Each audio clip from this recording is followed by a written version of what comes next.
So the World Sikh Parliament has become, in effect, the representative body that addresses the rights, aspirations, concerns, anxieties, wishes of the Sikh nation on the global scale.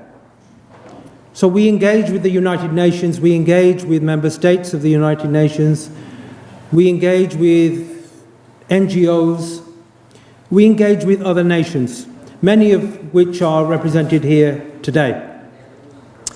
And we seek common ground. And the common ground that we seek is a common ground based on human rights.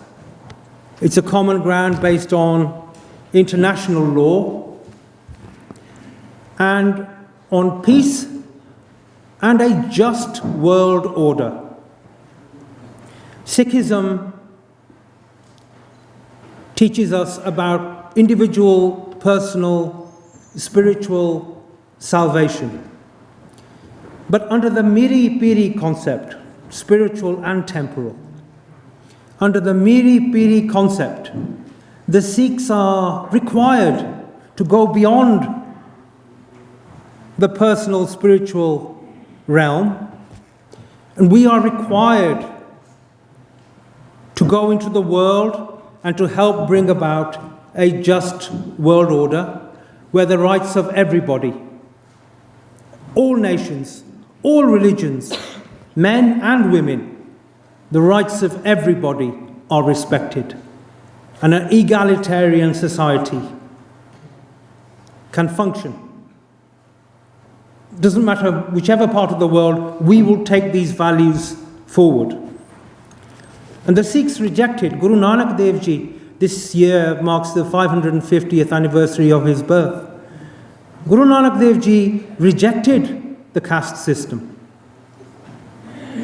And the Sikhs ever since have been the target of those who promote the caste system because of this egalitarian philosophy. We will pursue human rights. And before I actually get into the conference agenda per se, there's a very, very important point that I'd like to reach, which is the recognition of the spectacularly good services to the Sikhs from a non-Sikh. Dr. Iqtidar Chima, himself a Muslim, has taken it upon himself to talk about Sikhism, to talk about Sikh philosophy, to protect Sikh human rights, to endorse our call for self-determination. As a non-Sikh to do this, we are very grateful to him. We are humbled by the fact that a man who is of very high office himself, he's an advisor to the United Nations on the issue of the prevention of genocide and atrocity crimes. So a man who is recognized not just by us, the Sikhs, a man who is recognized by the international community, by the United Nations itself, has performed services, one of which I'm going to mention today, and he has come with a gift related to that. So, Dr. Chima, here by my side, took part in a UN convention that deals with the question of faith. How does faith relate to rights? How do you relate faith and religion to the concept of rights? And the point is, as Dr. Saab has shown, as I'll come on to mention, it is inextricably linked. The question of faith, belief, it's inextricably linked with the question of rights and human rights. So Dr. Saab took part in this conference in March 2017, and he brought about inclusion in the resulting document of that United Nations Convention, he brought about the inclusion of several couplets from the Sri Guru Granth Sahib Ji. Maharaj diyan Gurbani diyan tuਕਾਂ as United Nations Declaration which darj hoiyan pehli wari in history. And this has been done by a non-Sikh. So we are deeply grateful for that. Dr. Saab has brought with him today a presentation which he's gifted to the World Sikh Parliament of the relevant Gurbani couplets that speak about Halemi Raj, a just order. And this is a command that's not made by any man. This is a command, this just order that we are seeking. This is a command from Meherban, from God Himself. Secondly, there is a couplet here referring to the role of women and the respect we have as a religion for women. How can you criticize women? They give birth to kings. How on earth can we see women as a lesser being than man? The last one referred to here, the last couplet, refers to the fact that a God-centric person whose thinking is aligned with God, with Maharaj, Vaheguru, Allah, God, whichever word you wish to use, the God-centric person is a person that sees God in everybody, that sees everybody as equal, as alike. So these are pearls of wisdom taken from our scriptures, the Sri Guru Granth Sahib, which Dr. Sahib has brought into a United Nations declaration for the first time ever. He's presenting us with a memento of those couplets taken from the UN document. And so we are extremely grateful to Dr. Sahib. I'd like to express my gratitude to Dr. Sahib personally, but I'm sure everybody in this chamber today would want to join me and show our appreciation. Thank you, Dr. Sahib. The reason when we saw his contributions to the Sikh nation, and as a non-Sikh, what he's done for Sikhism, we were just finding a way how we need to thank him. And there's only one personality that comes into our mind was Sai Mia Mir Ji. Sai Mia Mir Ji, who laid the foundation of Darbar Sahib. And we thought that as a part, representing Sikh nation as World Sikh Parliament, the best we can do for him is to give him a Sai Mia Mir Award. So please, I think, let's all applaud this.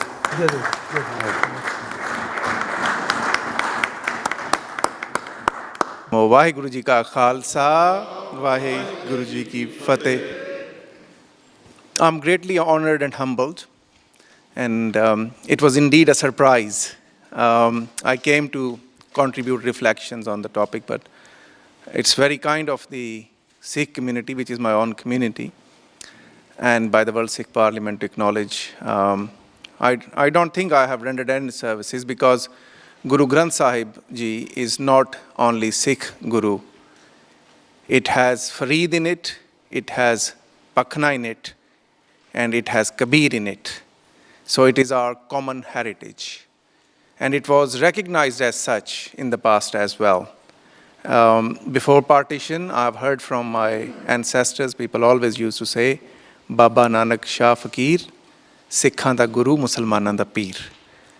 And wherever in the history we walk, Muslims always walked with the Sikhs. Whether it was Bhai Mardana with Guru Nanak, whether it was Sai Mia Mir with Guru Arjun, whether it was Nabi Khan and Ghani Khan with the Guru Gobind Singh Ji, wherever, Muslims were always side by side with the Sikhs. I would not like to deviate from the topic, because The problem with the people who can speak is they can deviate very easily from the topics. When it comes to this conference, and when it comes to these three angs and tuks from Guru Granth Sahib, in the way it has been included in the UN Faith for Right Declaration as the first ever part of Guru Granth Sahib being included in a UN charter, where I got it included. I've given the correspondence to Ranjit for authenticity because a lot of people take credits of the things they never did. One thing was very clear to me. The Sikh nation, if it wants to survive, it has to adopt Miri and Piri. At the moment, it's only Piri, but you have to seek Miri, unless nations without state have no stake on the world forums. When we were gathered together at the United Nations to because we have a new Secretary General as well now in the UN, to put forward a Faith for Right Declaration, there was no state there to get Guru Granth Sahib in the declaration. Quran was proposed by 52 member Muslim states. You have State of Israel, which will talk about Torah and its inclusion in the UN Charter. You would have Christian states who would back Bible, but there is nobody in the UN structure as a member state to get Guru Granth Sahib in. I've given Ranjit correspondence which clearly exhibit that while I was chairing the committee of the draft for this declaration, I said Sikhism is the 5th largest religion of the world which seeks for the common humanity. Hence, Guru Granth Sahib should be included in the declaration. Otherwise, it cannot become a universal declaration for faith for rights. But it comes with a big message. For any religion to survive in the world, it has to seek sovereignty, and it is everyone's right. United Nations, on whose advisory board I am on, it was established by Dumbarton proposal, a proposal well before the UN was established. And the first rule of that proposal was every nation has the right to self-determination. In 1948, when the nations of the world gathered together in San Francisco to establish United Nations, Article 1 clearly stated the purpose to establish UN was to give people right to self-determination.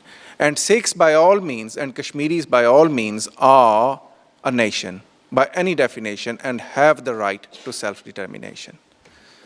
When it comes to South Asia, because our conference was about nuclear flashpoint and about South Asia, we are at the UN and all my colleagues, because our Under Secretary General Diamond Diang, who chairs our UN Advisory Board, he directly reports to Security Council, not to Secretary General, but to the Security Council.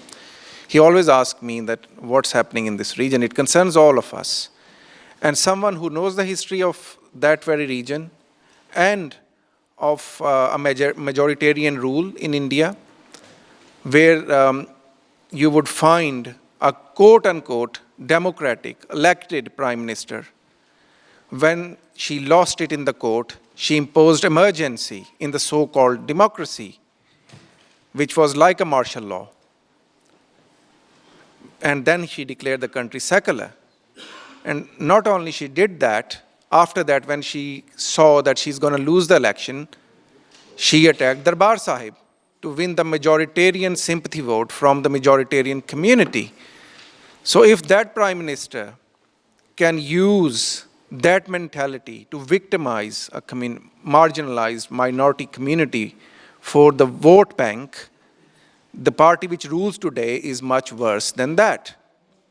And we have seen that tension escalating in the region just for the election politics, where a majoritarian party or of our religion, which wants to declare all India as a Hindu nationalist state, they tried their best, I think, in the last 2-3 months to escalate tension and to wage a war with a neighbor.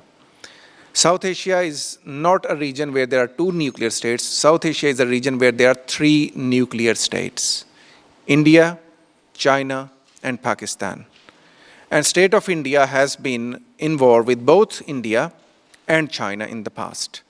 And in the way it has spread terrorism, crossed the borders while operating from Afghanistan, and 10 years of long war of terror in Pakistan, and now it wants to interfere in CPEC, China-Pakistan Economic Corridor, which is supposed to bring prosperity in the region.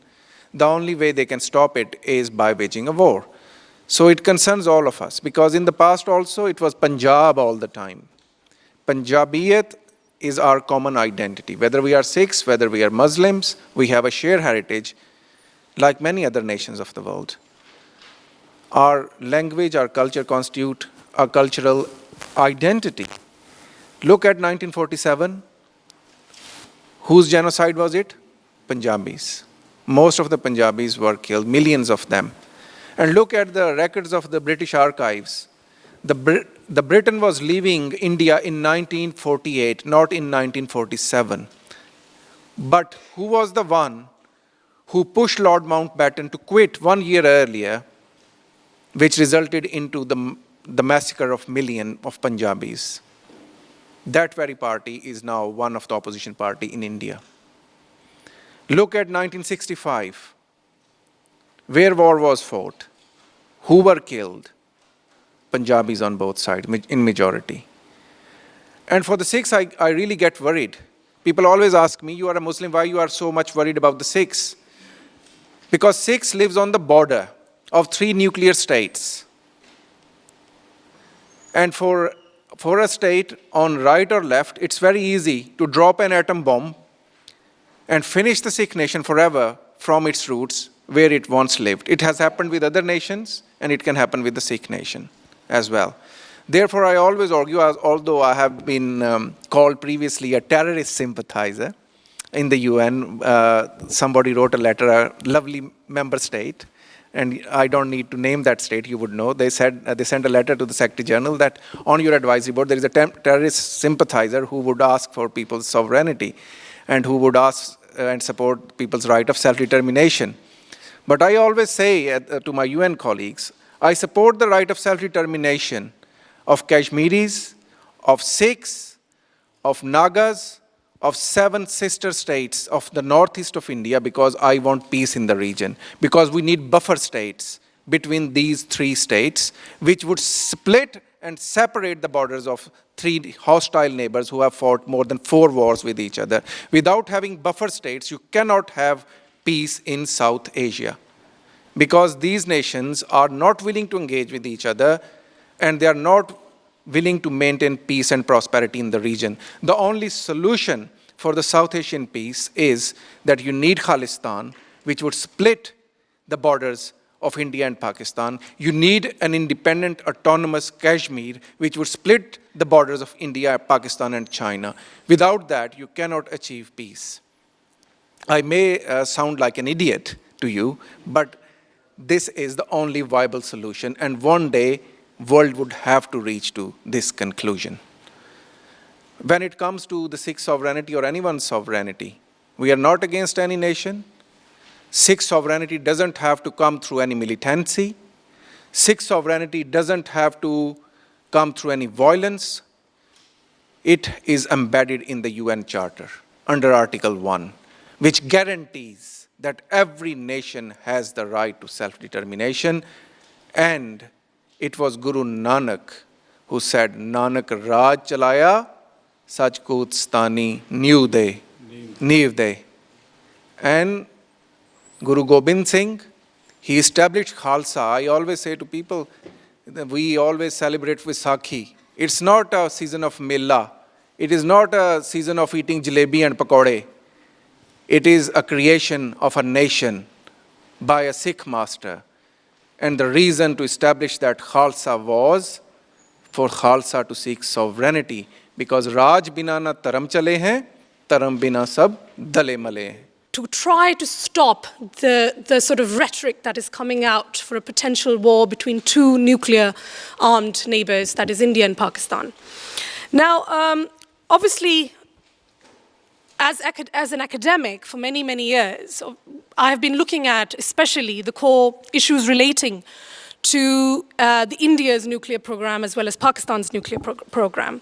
And I've also been researching a lot on the nuclear non-proliferation regime as a whole, and how international community, especially the permanent 5 members of Security Council, sort of try to adhere to these international regimes, which allow for, and I usually say that they sort of monopolize over the idea that who are nuclear weapon states and who are non-nuclear weapon states. And this is quite interesting to see that how they basically are trying to say that, yes, we are the nuclear weapon state, whereas anybody who has tested any nuclear weapon, after 1967 will not be a nuclear weapon state. But we all know that since the 1970s, India detonated their first nuclear weapon, which was called a Smiling Buddha. And later on, obviously, Pakistan tested their nuclear weapons in the late 1990s. Now, the recent events with regards to Pulwama, as we all know, the Pulwama attacks, have highlighted the fact that these two countries can actually come very close to pressing that button. And by pressing that button, I mean pressing that nuclear button. Now, the problem remains and has always been the same. I mean, since the independence, since both the countries actually got their independence, the problem has always been for them the issue of Kashmir. And many times there have been various skirmishes, there have been many, many conflicts in the 1960s, then in the 1970s, even in 1990s, we had, India actually mobilizing their troops around the borders. So this, obviously, as an academic who looks at the South Asian context, I try to sort of analyze a lot of areas, not in the past history, but whatever has been happening now ever since. And how do we go about creating a certain solution to these, or bring about a solution to this problem? Now, obviously, we have a post-colonial legacy. And I was just looking at the drafts for resolution for the World Sikh Parliament, and I very rightly agree with the fourth one, where you are sort of requesting. And the reason for us to have this conference is to basically request the UK government to, as a permanent member, to raise these issues highlighted, because they were once a part of this whole ordeal that all the South Asians are still going through. It was, obviously, with the colonial power, was a very chaotic departure.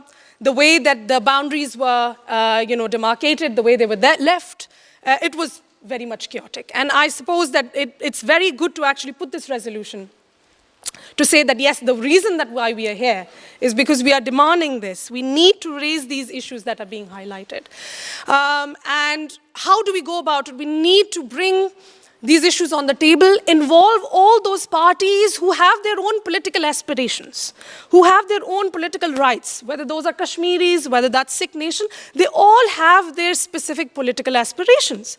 Now, the problem with both the governments is that they never involve any of these parties. They never bring out the marginalized communities in. So the only thing that they're probably thinking about is their own power structures. How are they actually going to play amongst themselves? So this is a very, very good, I suppose, resolution here. Now, Kashmir, I will talk about because Dr. Cheema has very nicely sort of talked about Sikh nation. So I'll actually go to Kashmir and I'll talk a little bit about Kashmir because I've been doing a lot of research over the past few years on Kashmir. And Kashmir at one point, even Bill Clinton basically said is one of the most highly dangerous and militarized, place in the world. About 68,000, even more than 68,000 people basically have thought to have died because of all the insurgencies. At the same time, there are many disappearances, Kashmiri people who have disappeared without any trace. And I think the problem is basically that the Indian government is basically keeping all this issue under, under the bags. If you ask any sort of, politician, they will always deny the fact that there's no such thing happening in Kashmir whatsoever. So I think this is one major issue that they need to really come out clean and talk about all the human rights violations that are taking place in Kashmir.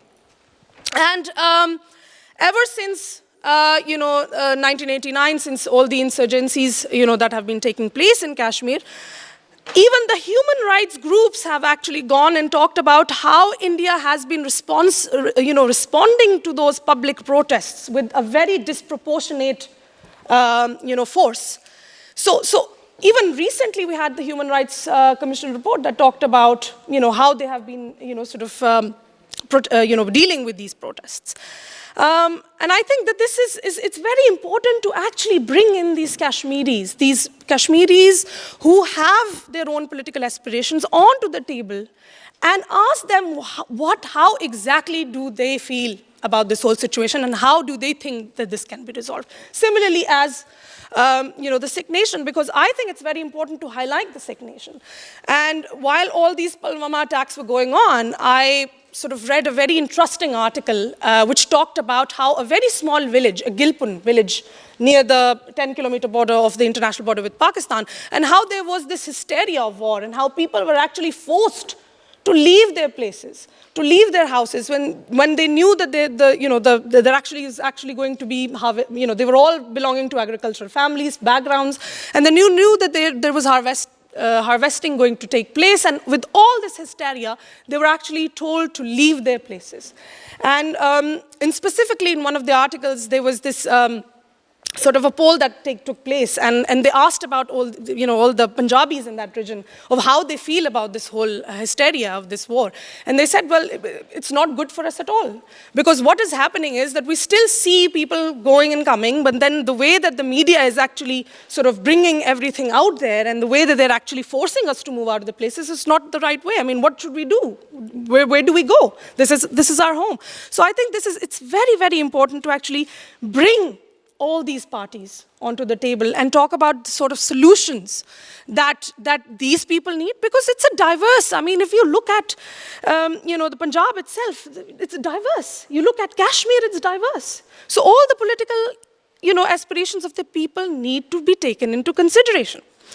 The other most important thing is, with the idea that, as an academic who sort of thinks that nuclear war can actually bring about a huge environmental, catastrophe, not just on the humanitarian level, but on an environmental level. So the concerns are on both the sides. There are people who, sort of very much are against the whole, sort of rhetoric about what needs to be done about this nuclear sort of, rhetoric of war that keeps coming from India and Pakistan all the time. Why is it that this issue is being politicized so much? And as we can see that in India at that time when Pulwama attacks were taking place, obviously with the elections coming in India, this was very much politicized in a way to basically create this certain a way for Modi that, oh yes, I am doing something for the nation. And this is the way that I'll sort of go about doing that. Basically, I will, if it comes to this, we can wage a war. We can have a nuclear war, but not realizing that what catastrophe that can bring, right? Even if there is that war hysteria, I mean, the idea that, yes, we have nuclear weapons, you have nuclear weapons, we just with the push of button, we can actually, it will be a total annihilation. Even the idea, I think it's ridiculous for the leaders to actually think about, just that they can actually possibly use their nuclear weapons for their own political gains, for politicizing that issue even more.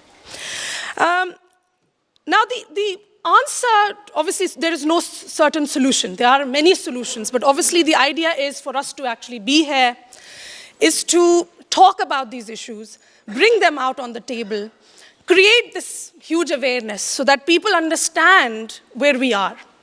I always talk about these subaltern voices, the subaltern voices that come from all these marginalized communities, from all these groups who have their own aspirations. And I believe that it's very important to actually bring them on the table and try to bring a solution to a problem. There is a very one interesting saying, and I'm actually going to end with that as well. And Amit Roy is one of a very well-known author, and he talks about what nuclear war, what sort of catastrophe these nuclear wars can bring. He talks about that the key of resolving any sort of dispute or any sort of international conflict, and when we talk about this, we're talking about these two nuclear-armed countries, India and Pakistan. The only way of resolving this international conflict would be to look for a very viable solution. And within that viable solution, you need to not just come from a power structure within, but you need to recognize that there are marginalized communities, there are certain groups that have their own goals and aspirations that need to be considered. And then trying to find a common ground. Now, obviously, now and again, we have had many peace dialogues between India and Pakistan. There have been many talks, over the past many sort of years, especially in the 1990s. But every time something had happened, later on, you'd see that somehow they have actually been left, in a loop. So we really need to find a common ground, need to find a solution that would have proactive strategies. And it's very important for all of us to have those proactive strategies in hand. And I find that with these resolutions, we can start off with having a certain proactive strategy, or bringing about a certain clear idea that we'll put on the table, on the Human Rights Commission. Again, using effective negotiation. So without bringing all the parties onto the table, you can't have effective negotiations. So if the Sikh nation is not being involved, if the Kashmiris are not being involved, then obviously you will never, ever have a proactive strategy. At the same time, they will never have any effective negotiation. So the negotiation and communication is very important. They need to understand what is that what are the aspirations that are required, and how do we actually bring them into a proactive strategy and bring them into place. And then again, appreciating different cultural differences. Like I said, there's diversity out there.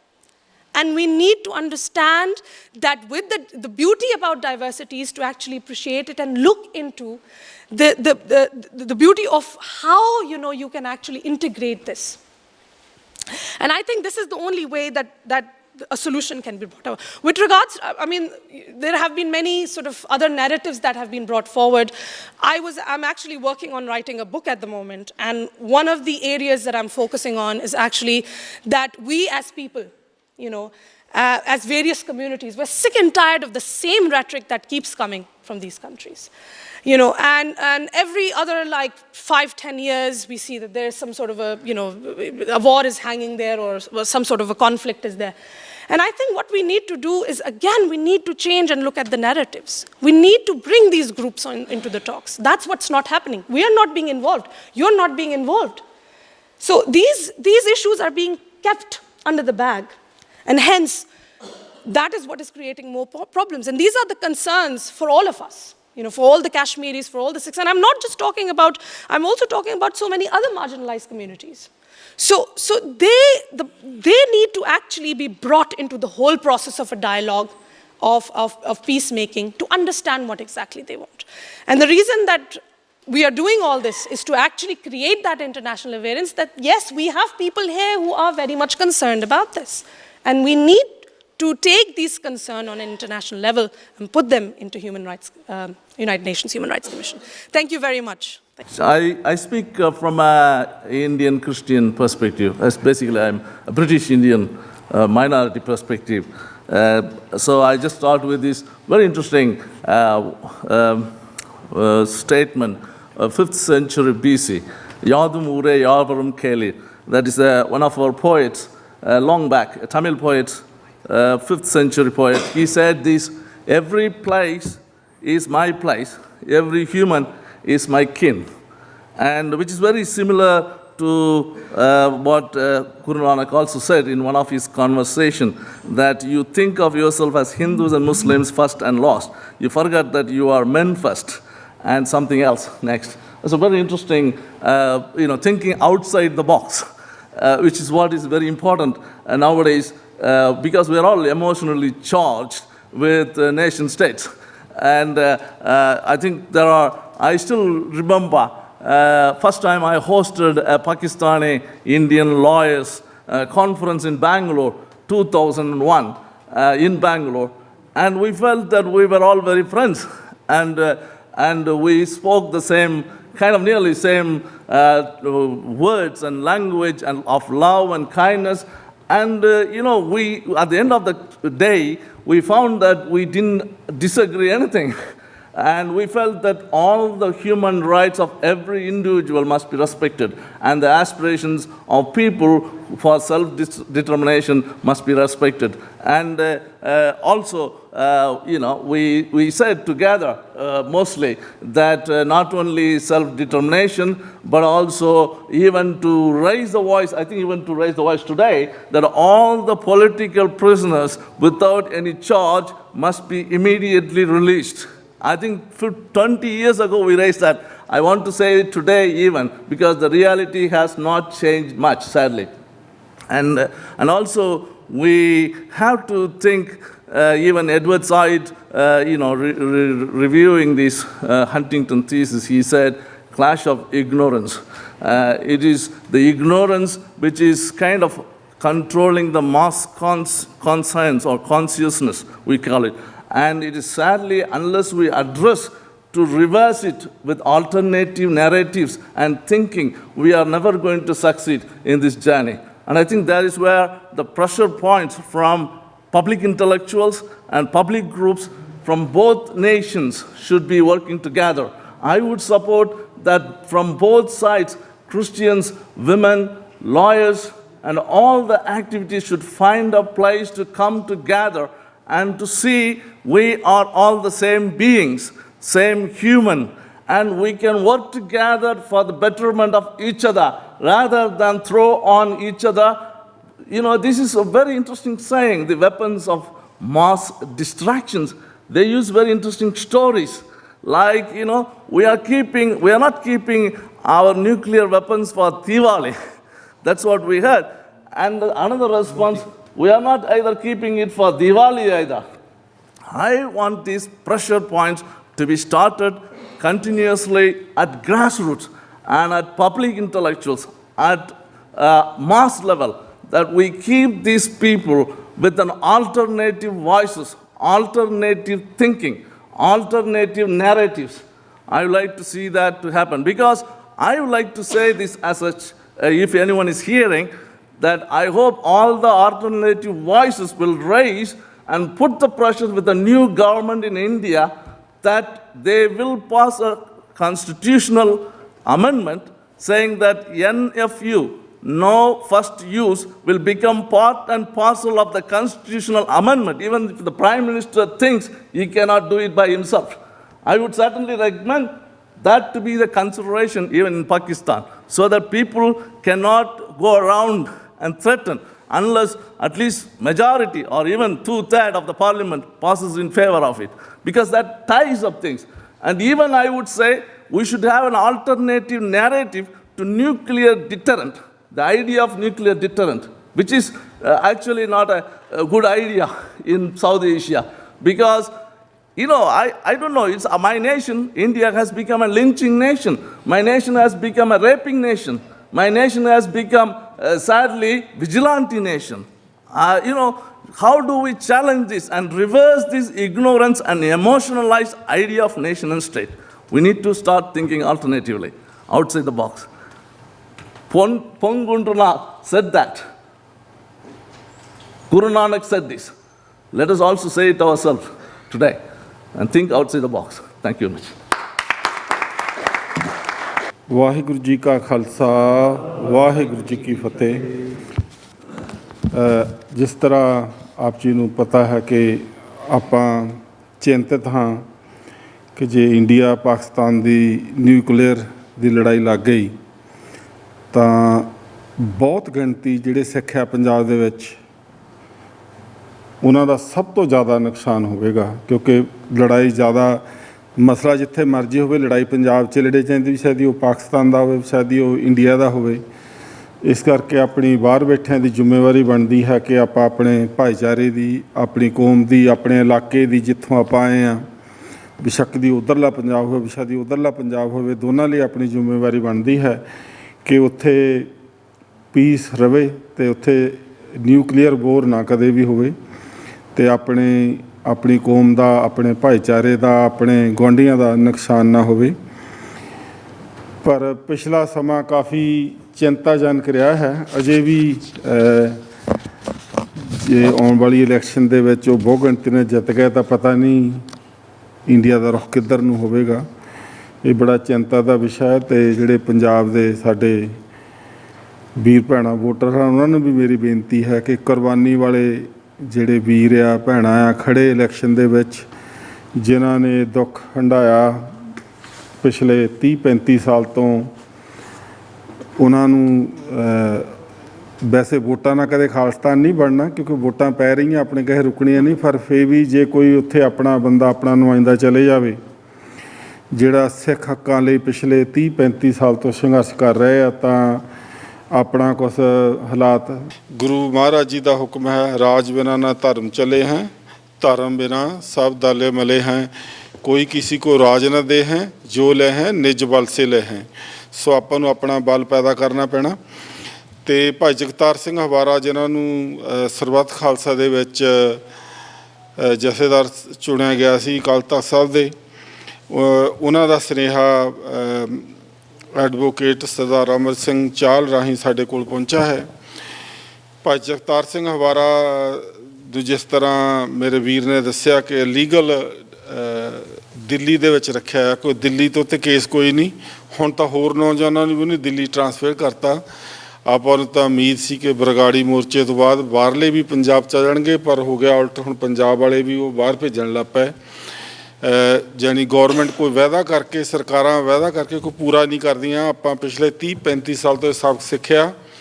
ਇਸ ਲਈ ਜਿਹੜਾ ਵੀ step ਆਪਾਂ ਨੂੰ ਚੱਕਣਾ ਚਾਹੀਦਾ, ਬਹੁਤ ਸੋਚ ਸਮਝ ਕੇ ਚੱਕਣਾ ਚਾਹੀਦਾ ਹੈ। ਅਤੇ ਉਹਨਾਂ ਨੂੰ ਪਿਛਲੇ ਬਹੁਤ ਚਿਰ ਤੋਂ ਭਾਈ ਜਗਤਾਰ ਸਿੰਘ ਹਵਾਰੇ ਨੂੰ ਤੋੜਨ ਦੀ ਕੋਸ਼ਿਸ਼ ਕੀਤੀ ਜਾ ਰਹੀ ਆ, ਅਤੇ ਉਹ ਸਤਿਗੁਰੂ ਦੀ ਕਿਰਪਾ ਦੇ ਨਾਲ ਦ੍ਰਿੜ ਦੇ ਨਾਲ ਆਪਣੀ ਜਿਹੜੀ ਸਜ਼ਾ ਮਿਲੀ ਪੂਰੀ ਕਰ ਰਹੇ ਆ। ਅਤੇ ਸਿੱਖ ਕੌਮ ਦੇ ਚਿੰਤਾ ਜਨਕ ਹਨ। ਜਿਹੜਾ ਵੀ ਨੁਮਾਇੰਦਾ ਉਹਨਾਂ ਨੂੰ ਮਿਲਣ ਜਾਂਦਾ ਆ ਕੇ ਉਹਨਾਂ ਦਾ ਸੁੱਖ ਸੁਨੇਹਾ ਦਿੰਦੇ ਹਨ। ਉਹਨਾਂ ਦੀ ਇੱਕੋ ਇੱਕ ਆਸ਼ਾ ਹੈ ਕਿ ਸਿੱਖ ਕੌਮ, ਖਾਸ ਕਰ ਜਿਹੜੇ ਬਾਹਰਲੇ ਸਿੱਖ ਆ, ਆਪਣੇ ਕੋਲ ਜ਼ਿਆਦਾ ਵਧੀਆ ਮੌਕਾ ਆ ਆਪਣਾ ਮਸਲਾ ਇੰਟਰਨੈਸ਼ਨਲ ਪਲੇਟਫਾਰਮ 'ਤੇ ਉਜਾਗਰ ਕਰਨ ਦਾ। ਪਿਛਲੇ ਸਾਲ ਮੈਂ ਤੁਹਾਡੀ ਜਾਣਕਾਰੀ ਲਈ ਦੱਸਾਂ ਕਿ ਹਰਪਾਲ ਸਿੰਘ ਚੀਮਾ ਬਾਹਰ ਆਏ ਸੀ। ਜਦੋਂ ਵਾਪਸ ਗਏ ਉਹਨਾਂ ਦਾ ਪਾਸਪੋਰਟ ਉਹਨੇ ਵਾਪਸ ਲੈ ਲਿਆ। ਇੱਕ ਮਿਸਾਲ ਤੁਹਾਡੇ ਸਾਹਮਣੇ ਆ। ਜੇ ਤੁਸੀਂ ਪੰਜਾਬ 'ਚ ਰਹਿੰਦੇ ਹੋ, ਆਪਣੇ ਹੱਕਾਂ ਦੀ ਗੱਲ ਕਰਦੇ ਹੋ, ਬਾਹਰ ਆ ਕੇ ਕਿਤੇ ਗੱਲ ਕੀਤੀ ਤਾਂ ਵਾਪਸ ਗਿਆ ਤਾਂ ਤੁਹਾਡਾ ਪਾਸਪੋਰਟ ਵੀ ਮੁੜ ਕੇ ਨਹੀਂ ਬਾਹਰ ਜਾ ਸਕਦੇ। ਸੋ ਉੱਥੇ ਤੁਸੀਂ ਆਪਣੇ ਹੱਕਾਂ ਦੀ ਗੱਲ ਵੀ ਨਹੀਂ ਕਰ ਸਕਦੇ।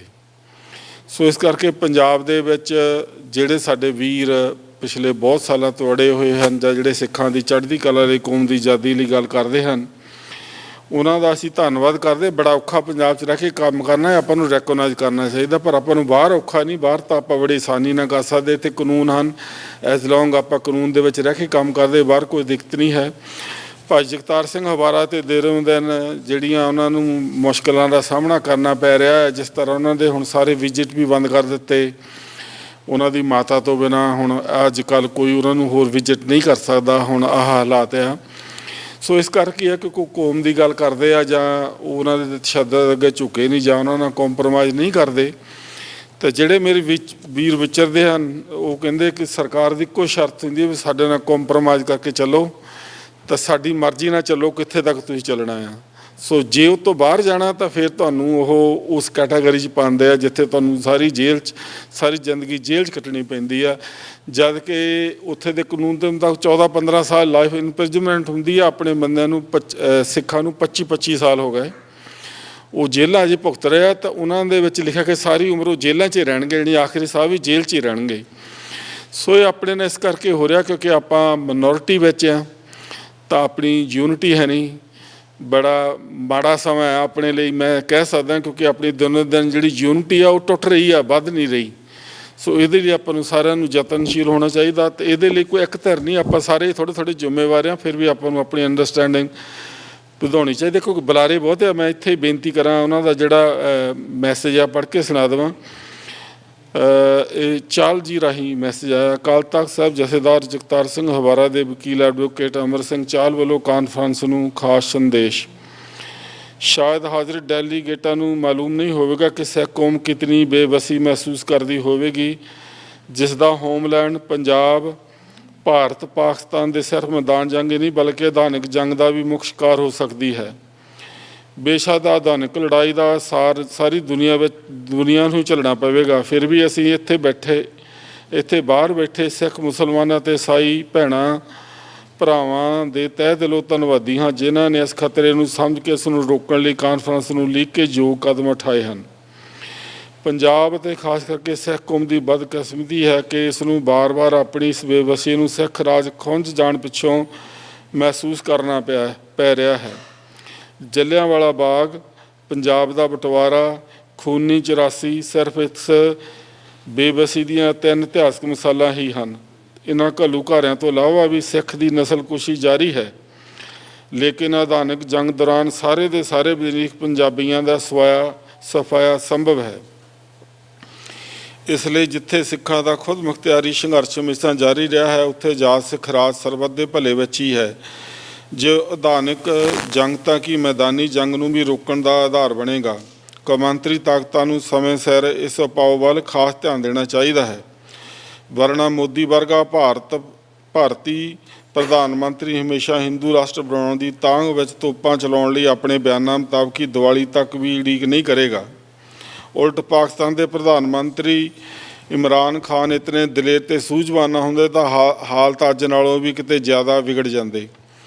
ਇਹਨਾਂ ਵੱਲੋਂ ਕਰਤਾਰਪੁਰ ਲਾਂਘੇ ਨੂੰ ਖੋਲ੍ਹਣਾ ਵੀ ਇੱਕ ਸ਼ਲਾਘਾਯੋਗ ਕਦਮ ਹੈ, ਜੋ ਗੁਰੂ ਨਾਨਕ ਦੇਵ ਜੀ ਦੇ 550ਵੇਂ ਆਗਮਨ ਪੁਰਬ ਮੌਕੇ ਅਮਨ ਸ਼ਾਂਤੀ ਦੇ ਹਿੱਤ ਵਿੱਚ ਹੀ ਸਾਬਤ ਹੋਵੇਗਾ। ਅੰਤਰਰਾਸ਼ਟਰੀ ਤਾਕਤਾਂ ਅਤੇ ਸੰਯੁਕਤ ਰਾਸ਼ਟਰ ਦੀ ਸੁਰੱਖਿਆ ਕੌਂਸਲ ਖਾਸ ਕਰਕੇ ਮਤ ਸਮਝੇ ਕਿ ਮੋਦੀ ਦੀ ਜੰਗਬਾਜ਼ ਭਾਸ਼ਾ ਸਿਰਫ ਲੋਕ ਸਭਾ ਚੋਣਾਂ ਜਿੱਤਣ ਲਈ ਇਸਤੇਮਾਲ ਕੀਤੀ ਜਾ ਰਹੀ ਹੈ। ਅੰਤਰਰਾਸ਼ਟਰੀ ਤਾਕਤਾਂ ਅਤੇ ਸੰਯੁਕਤ ਰਾਸ਼ਟਰ ਦੀ ਸੁਰੱਖਿਆ ਕੌਂਸਲ ਖਾਸ ਕਰਕੇ ਮਤ ਸਮਝੇ ਕਿ ਮੋਦੀ ਦੀ ਜੰਗਬਾਜ਼ ਭਾਸ਼ਾ ਸਿਰਫ ਲੋਕਾਂ ਵਿੱਚ ਚੋਣਾਂ ਜਿੱਤਣ ਲਈ ਇਸਤੇਮਾਲ ਕੀਤੀ ਜਾ ਰਹੀ ਹੈ। ਇਸ ਦੇ ਵੱਲੋਂ 2-3 ਤਿਹਾਈ ਬਹੁਮਤ ਨਿਸ਼ਾਨੇ ਹਾਸਲ ਕਰਨ ਪਿੱਛੋਂ ਘੱਟ ਗਿਣਤੀ ਕੌਮਾਂ ਅਤੇ ਅੰਨ੍ਹੇਵਾਹ ਸ਼ਰੇਆਮ ਅਤੇ ਕਾਨੂੰਨ ਪ੍ਰਵਾਨ ਜ਼ੁਲਮ ਕਰਨ ਦੀ ਤਿਆਰੀ ਵੀ ਹੋ ਚੁੱਕੀ ਹੈ, ਜੋ ਭਾਰਤ ਵਿੱਚ ਅੰਦਰੂਨੀ ਜੰਗ ਨੂੰ ਵੀ ਜਨਮ ਦੇ ਸਕਦਾ ਹੈ, ਜਿਸ ਦਾ ਹੱਲ ਵੀ ਗੁਆਂਢੀ ਮੁਲਕਾਂ ਨਾਲ ਛੇੜਛਾੜ ਕਰਨਾ ਹੀ ਹੋਵੇਗਾ। ਅੱਜ ਦੇ ਹਿੰਦੁਸਤਾਨ ਵਿੱਚ ਵੀ ਕਾਫੀ ਨਹੀਂ ਹੈ ਕਿ ਪ੍ਰਸ਼ਾਸਨ ਖੁਦ ਕਾਨੂੰਨ ਦੀ ਮਰਜ਼ੀ ਨਾਲ ਉਲੰਘਣਾ ਕਰਕੇ ਹਜ਼ਾਰਾਂ ਨੌਜਵਾਨਾਂ ਨੂੰ ਪੰਜਾਬ, ਕਸ਼ਮੀਰ ਅਤੇ ਹੋਰ ਇਲਾਕਿਆਂ ਵਿੱਚ ਸ਼ਹੀਦ ਕਰਕੇ ਲਾਸ਼ਾਂ ਨੂੰ ਅਣਪਛਾਤੀਆਂ ਦੱਸ ਕੇ ਸਾੜ ਦੇਵੇ, ਜਾਂ ਸੈਂਕੜੇ ਸਿਆਸੀ ਕੈਦੀਆਂ ਨੂੰ ਜਥੇਦਾਰ ਹਵਾਰੇ ਦੀ ਤਰ੍ਹਾਂ ਲਗਾਤਾਰ ਨਜ਼ਰਬੰਦ ਰੱਖੇ, ਜਾਂ ਦਰਿਆਵਾਂ ਦੇ ਪਾਣੀਆਂ ਨੂੰ ਖੋਹ ਕੇ ਪੰਜਾਬ ਨੂੰ ਬੰਜਰ ਬਣਾ ਦੇਵੇ। ਇਹ ਸਭ ਕਾਨੂੰਨ ਅੰਦਰ ਘੱਟ ਗਿਣਤੀਆਂ ਨੂੰ 2 ਨੰਬਰ ਦੇ ਹਿੰਦੂ ਬਣਾ ਕੇ ਜਾਇਜ਼ ਹੀ ਹੋ ਜਾਵੇਗਾ। ਸੋ ਇਹ ਕਾਨਫਰੰਸ ਕੌਮਾਂਤਰੀ ਜਾਗਰਤਾ ਲਈ ਅਤੀ ਜ਼ਰੂਰੀ ਹੈ। ਇਸ ਲਈ ਸਰਬੱਤ ਖਾਲਸਾ ਵੱਲੋਂ ਸਾਜੇ ਨਵਾਜੇ ਸ੍ਰੀ ਅਕਾਲ ਤਖ਼ਤ ਜਥੇਦਾਰ ਭਾਈ ਜਗਤਾਰ ਸਿੰਘ ਹਵਾਰਾ ਦਾ ਭਰਪੂਰ ਆਸ਼ੀਰਵਾਦ ਅਤੇ ਸ਼ੁਭ ਆਸ਼ਾਵਾਂ ਪੇਸ਼ ਕਰਦੇ ਹਾਂ। ਵਾਹਿਗੁਰੂ ਜੀ ਕਾ ਖਾਲਸਾ, ਵਾਹਿਗੁਰੂ ਜੀ ਕੀ ਫਤਿਹ। ਇਹ ਸੀ ਜਿਹੜਾ ਅਮਰ ਸਿੰਘ ਚਾਹਲ ਨੇ ਮੈਸੇਜ ਭੇਜਿਆ। ਆਪਣੇ ਮਨ ਦੇ ਵਿੱਚ ਇਹ ਜ਼ਰੂਰ ਝਾਤ ਮਾਰੇ ਕੋਈ, ਜਿਸ ਤਰ੍ਹਾਂ ਪੰਜਾਬ ਦੇ ਵਿੱਚ ਪਾਣੀਆਂ ਦਾ ਮਸਲਾ ਹੈ, ਜੇ ਇਹਦਾ ਕੋਈ ਹੱਲ ਨਾ ਲੱਭਿਆ ਤਾਂ ਪੰਜਾਬ ਦੇ ਵਿੱਚ ਕੈਂਸਰ ਇੰਨੀ ਜ਼ਿਆਦਾ ਹੋ ਜਾਵੇਗੀ, ਹਰ ਦੂਜਾ ਤੀਜਾ ਵਿਅਕਤੀ ਕੈਂਸਰ ਨਾਲ ਪੀੜਤ ਹੋਵੇਗਾ। ਕਈ ਜ਼ਿਲ੍ਹਿਆਂ 'ਚ ਤਾਂ ਬਹੁਤ ਜ਼ਿਆਦਾ ਹੋ ਗਈ। ਸੋ ਇਹਦੇ ਲਈ ਆਪਣੀ ਬਾਹਰ ਬੈਠਿਆਂ ਦੀ ਜ਼ਿੰਮੇਵਾਰੀ ਬਣਦੀ ਆ ਕਿ ਆਪਾਂ ਜਿਹੜੇ ਦੁਨੀਆ ਦੇ ਮੁਲਕ ਆ ਜਾਂ UN ਆ ਜਾਂ ਹਿਊਮਨ ਰਾਈਟਸ ਆਰਗੇਨਾਈਜੇਸ਼ਨਾਂ ਆ, ਆਪਾਂ ਉਹਨਾਂ ਦੇ ਨਾਲ ਤਾਲਮੇਲ ਕਰਕੇ ਜਿਹੜਾ ਆਪਣਾ ਜਿੱਦਾਂ ਪਾਣੀ ਦਾ ਮਸਲਾ ਆ, ਖੁਦ ਮੁਖਤਿਆਰੀ ਦਾ ਮਸਲਾ ਆ, ਜਾਂ ਜਿਹੜੇ ਧਾਰਮਿਕ ਲਿਟਰੇਚਰ ਰੱਖਣ ਦੇ ਵਿੱਚ ਵੀ ਅੱਜ ਕੱਲ੍ਹ ਤੁਹਾਨੂੰ ਉਮਰ ਕੈਦ ਹੋ ਸਕਦੀ ਹੈ, ਜਿਸ ਤਰ੍ਹਾਂ ਨੌਜਵਾਨਾਂ ਨੂੰ 3 ਕੁ ਮਹੀਨੇ ਪਹਿਲਾਂ ਹੀ ਹੋਈ ਆ। ਇਹ ਆਉਣ ਵਾਲੇ ਸਮੇਂ ਦਾ ਇੱਕ ਆਪਣੇ ਲਈ ਨਮੂਨਾ ਹੈ। ਤਾਂ ਇਹ ਵੱਧ ਤੋਂ ਵੱਧ ਆਪਾਂ ਕੰਮ ਬਾਹਰਲੇ ਦੇਸ਼ਾਂ ਦੇ ਨਾਲ ਤਾਲਮੇਲ ਕਰਕੇ ਕਰ ਸਕਦੇ ਹਾਂ। ਸਾਡੀ ਕੋਸ਼ਿਸ਼ ਹੈ ਕਿ ਸੁਰੱਖਿਆ ਕੌਂਸਲ ਵਿੱਚ ਜਿੰਨੀਆਂ ਵੀ ਮੁਲਕਾਂ ਦੇ ਨੁਮਾਇੰਦੇ ਹਨ, ਉਹਨਾਂ ਸਾਰਿਆਂ ਤੱਕ ਅਪਰੋਚ ਕੀਤੀ ਜਾਵੇ, ਤਾਂ ਹੋਰ ਵੀ ਜਿਹੜੇ ਫਰੈਂਡਲੀ ਨੇਸ਼ਨ ਜਾਂ ਗੁਆਂਢੀ ਮੁਲਕ ਸਾਰਿਆਂ ਦੇ ਨਾਲ ਤਾਲਮੇਲ ਵਧੀਆ ਬਣਾ ਕੇ ਜਿਹੜੇ ਆਪਣੇ ਇਹ ਮੁੱਦੇ ਆ ਉਠਾਏ ਜਾਣ, ਤਾਂ ਜੋ ਉੱਥੇ ਵੀ ਜਿਹੜੇ ਲੋਕ ਆ ਉਹ ਆਜ਼ਾਦੀ ਦਾ ਅਤੇ ਸੁੱਖ ਦਾ ਸਾਹ ਲੈ ਸਕਣ।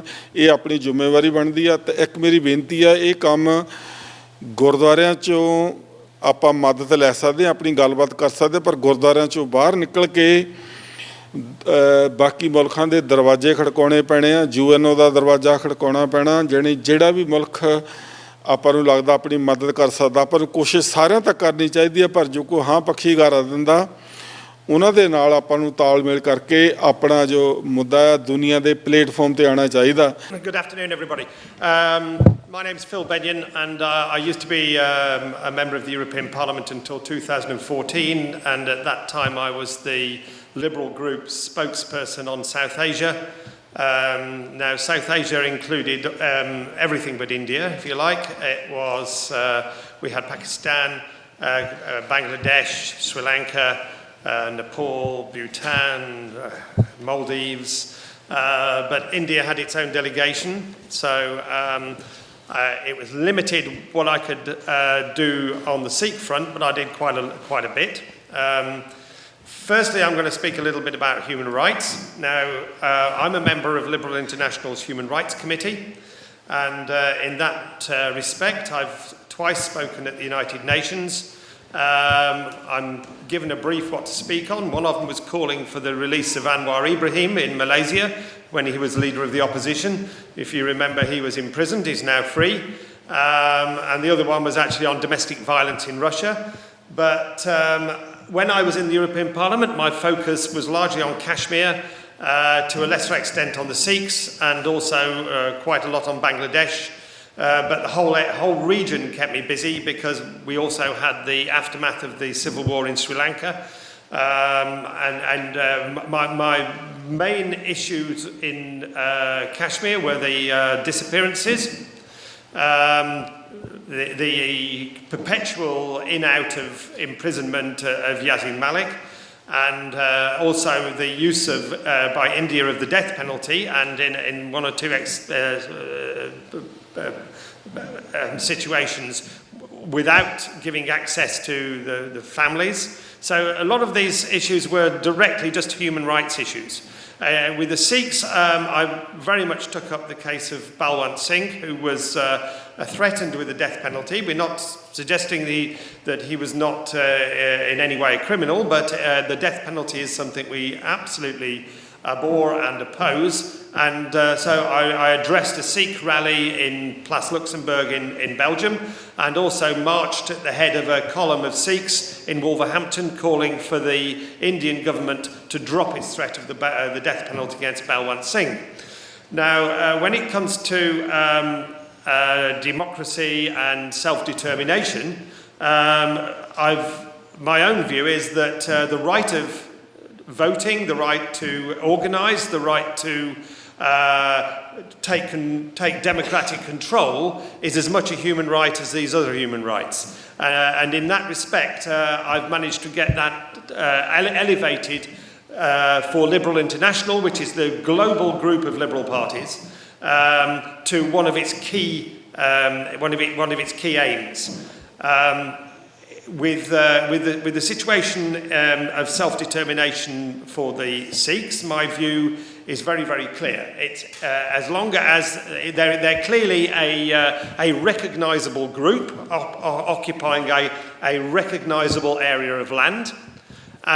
So the test would be whether democratically there would be a majority for self-determination, and as long as there is, then I would absolutely back it.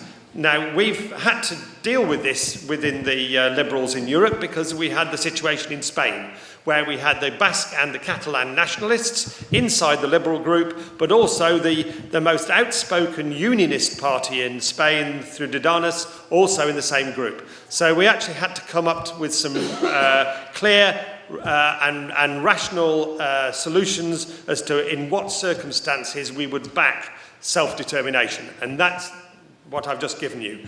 As long as there is a majority for self-determination, we absolutely back it. Now, in the situation in Kashmir, many of you will know that I've been pushing for a new settlement, a new initiative on Kashmir. That rather stalled when I lost my seat in 2014, but I have actually kept it on the back burner and kept pushing it whenever I've had the chance. Thank you, ladies and gentlemen. It's a great pleasure and honour to be with you today, and I want to thank you, Ranjit, for organising this conference. It is a hugely important topic, and we've heard some really quite inspiring words from speakers earlier. I'm particularly pleased, I think he's had to go, that Dr. Chima was here. I very much enjoyed hearing him. And another quick call out, I have to say I'm delighted to see Jaspreet Singh sitting there, who was in the chair of the Students' Union of BCU and helped with organising a conference that I ran in Birmingham. So it's great to see quite a number of friends in the audience today. And I'm also joined by a colleague, Ahmed Ijaz, who is on our list of candidates for the European elections, which are coming up rather more quickly than I would have liked. But I don't particularly think I need to talk about European elections, but I do need to talk about what we're doing in the EU as members of the European Parliament. I think I want to start just from to recognise the seriousness of the situation in South Asia. As has already been said, we have 3 nuclear powers, and we have a rising of tension and potential conflict between Pakistan and India, which should be worrying everyone. I was very relieved when the Indian pilot who was shot down was actually returned by Pakistan to India. I thought that was a very good gesture. And I have to say, I am pleased that our Minister for the UK government, Mark Field, played a part in that too. Now, what I am keen to say on all these matters is that I believe that the strength of our approach has been having an all-party approach to the situation in India, Pakistan, Kashmir. So I'm very proud to be co-chair of the European Friends of Kashmir group in the European Parliament. So we work across party, but which gives us a strength that we might not otherwise have. And late last year, I visited Kashmir, and I went to the line of control, and I could see for myself the difficulties, the dangers, and also the appalling human rights abuses. It cannot be right when we see young children maimed and blinded by pellet guns. We have a duty, I feel, to stand up and demand action and maintain our demand for human rights regardless of who or where, whether it's the Uyghurs in China or the Rohingyas in Myanmar or the awful regime in Iran, which executes more people per capita, men, women and children. So the human rights abuses across the world should concern all of us. So my talk will consist of 10 minutes. I'm going to be covering a lot of issues. Within these issues, the actual subject is quite broad, but I am going to kind of go over them very briefly. So the first of my issues is going to be speaking about the Sikh Empire, going on to the British rule, then independence, the post-independence, and current Punjab. In 1849, the British invaded India, and in the end, Punjab was the last place, or the Sikh Empire was the last place to fall to the British rule. On the map you can see that was roughly around the borderlines of where the Sikhs ruled. And because of Punjab falling, or the Sikh Empire falling, there was Anglo-Sikh wars. And many of these were fought by fearless Sikh warriors that died fighting against the British for their independence. Now this independence eventually did come, but at a cost. So leading up to this independence, there was many movements that started. And these movements were the Gadri movement and the Babbar Akalis. So the Babur Akalis and the Gadri movements were the movements that were fighting against the British for independence. Now this independence was for the places of worship to be independent so that they could have their rights within India. And statistically speaking, the amount of contributions that the Sikhs gave or the Punjabis gave for the independence for India and Pakistan were huge. The statistics show from around 4,771 that died, 3,697 of them were Sikhs. And statistically speaking, that is around 88%. So the contributions of these people, of the Punjabis and the Sikh people, was huge. So the Sikhs had their empire, the Sikhs lost it, and then they fought for it, and they fought for their independence against the British, which came to the partition. Now, the main place affected, as Dr. Chima mentioned before, was Punjab. Many of the people died, were crossing that border from West Punjab to current Punjab. Most of the conflicted area was of that Punjab, but the huge part of this was Punjab was divided down the middle. So those people that lived within Punjab were lost from their families from each side. And you can see across Punjab, there was a lot of conflict across the areas of Punjab. Now further, after the independence, Punjab was then further divided. So the original Punjab was then further divided after 1947, and then after 1971 again, Punjab was divided. Right, so after the independence, Punjab was divided, again in many issues, and then the Sikhs that stayed within India, again had to face many issues. So Punjab, the whole of India was reconstructed on bilingual basis, and Punjab was given the state where Punjabi is spoken. Now, the Sikhs started to protest because Punjabi, the main language of Punjab, was taken away from them. And over 40,000, I think the figure is a lot higher, but around 40,000 people caught arrest. Many died fighting for the rights of their language. Now, coming to today's event, we're talking about war, we're talking about peace, how we want peace amongst these two nations that are going up against each other. Statistically speaking, India and Pakistan have been at war every 20 or so years. So you can see 1947, 1965, 1971, 1999. The correlation shows that a war is amongst us within the next few years. That's statistics speaking. And Pulwama was a prime example of India and Pakistan going ahead at each other. Now that is just the wars. How many conflicts, how many stand-ups has India and Pakistan had amongst each other? Standoffs. Many.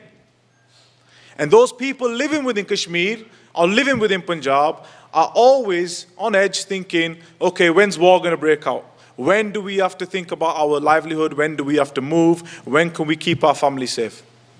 And that anxiety hangs over Punjabis today and Kashmiris. So what do we want? In terms of saving Punjab, we're going to talk about current issues in Punjab today. But Punjabis do not want war. I don't think Kashmiris want either. But Punjab is expendable for India.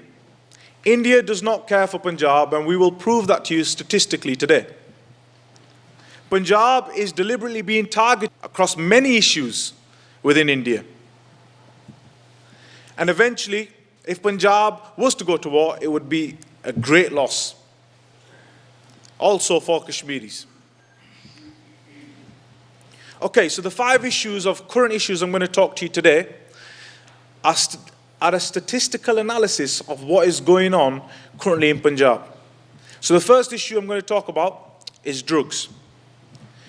So before I start, I want to speak about Punjab today the current Punjab covers about 1.5% of the geographical area of India. This 1.5 geographical area, we're going to speak about how this contributes to so many issues within Punjab. And why is Punjab important to the Sikhs? Punjab is where 75% of the world's Sikh population live. So if Punjab is affected, the whole Sikh nation is affected. Okay, so the following image is a document from the CIA reports, and it talks about international drug trafficking amongst the world. And the area to highlight is the Golden Crescent, which is directly above the India, Pakistan, and Afghanistan region. And you can see within this region, Punjab plays a pivotal role within the Golden Crescent as drugs are trafficked from Afghanistan to Pakistan, and then they enter India via the Punjab corridor. Punjab is the corridor for drugs entering India. And you can see specifically Amritsar, because it's a border region, is one of the places where drugs enter India and then are distributed to the rest of India. Now, what effects is this having amongst the Punjabis? Statistics show from the Guru Nanak University report that 73% of the rural youth are addicted to some kind of drug. Punjab's youth currently are facing many problems in terms of drugs. And that is specifically because of that drug corridor and India's lack of intervention to stop that from happening. So the statistics show that from 2000 and 2015, you can see how the transformation from where largely opium drugs were used, and now 90% of the addicts are using heroin. So how the drugs are intensifying. And this last slide on drugs, I want you to pay particular attention to, which shows that from 2011 to 2014, 50% of all drugs seized throughout the whole of India were from Punjab. This 1.5 geographical area, this small percentage is where 50% of the drugs are being seized. If that is an area of concern for India, what is? Moving on to the second topic, which is water. Water was mentioned a few times today, but specifically speaking about what Nasser is saying that Punjab, Rajasthan should be very worried about the water. The water table is dropping. Now, why is it dropping? There's many reasons. It can link to agriculture, it can link to diverted water, which is causing the ground level of water to decrease. So, the water of Punjab is actually unsafe as it is. Statistics show that Punjab's water is high on uranium, which is causing other effects. And also, the water of Punjab is being overpumped from ground levels. The reason of overpumping is because of agriculture uses, but also because the water is being diverted to other states. Now, you can see the graph directly to the top left. It says that the Punjab's water has decreased massively from the 1980s to 2000. And Punjab, you can clearly see, is 172% when it comes to the state that consumes more than it can recharge, simply because Punjab contributes to India's agriculture. And in terms of irrigation, Punjab is the highest amongst all India states. So if anyone needs water, it's Punjab. But again, we know Punjab's water is being diverted through this Satluj and Yamuna canal. So we need water, but it's been taken away so that other states can use the water. Now, Punjab contributes to 50% of the agriculture that goes in terms of grain, the wheat and paddy to the center. And that's just from this 1.5 geographical area. Now, the highest rate of farmer suicide from 2015 in terms of a percentage increase is of the Punjabi people.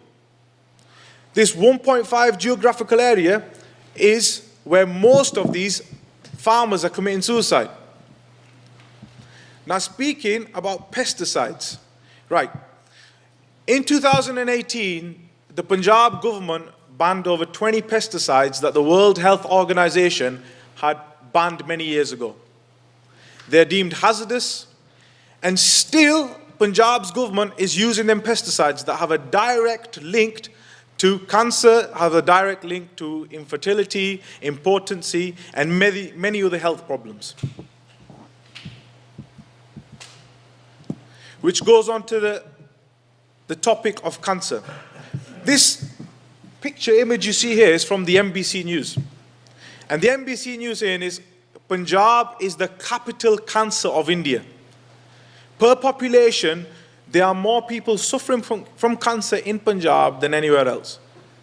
And if that isn't a shock to the Indians, that a 1.5 geographical area is contributing to the high percentage of cancer within India, and there is no specialist cancer hospital within Punjab.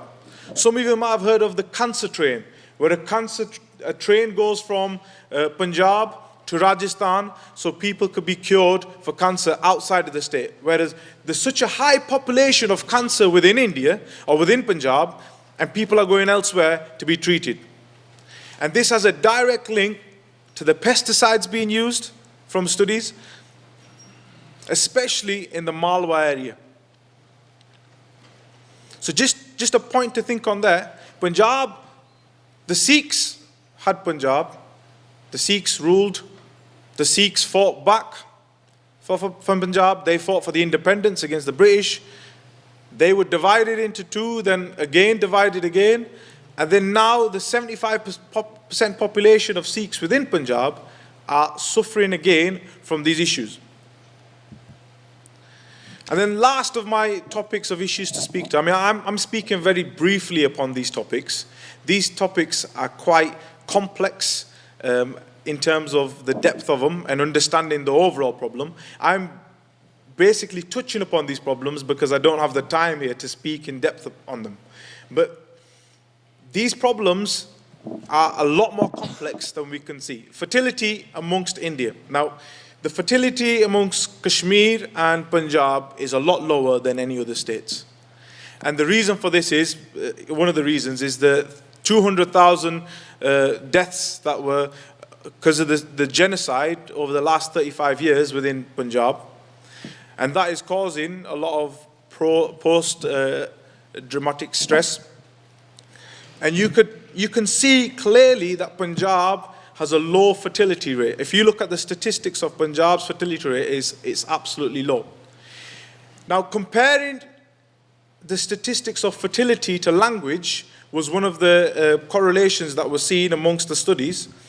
And this is the overall fertility rate within India. And you can see the area where there's a high fertility rate is in red, and the low fertility rate is in blue.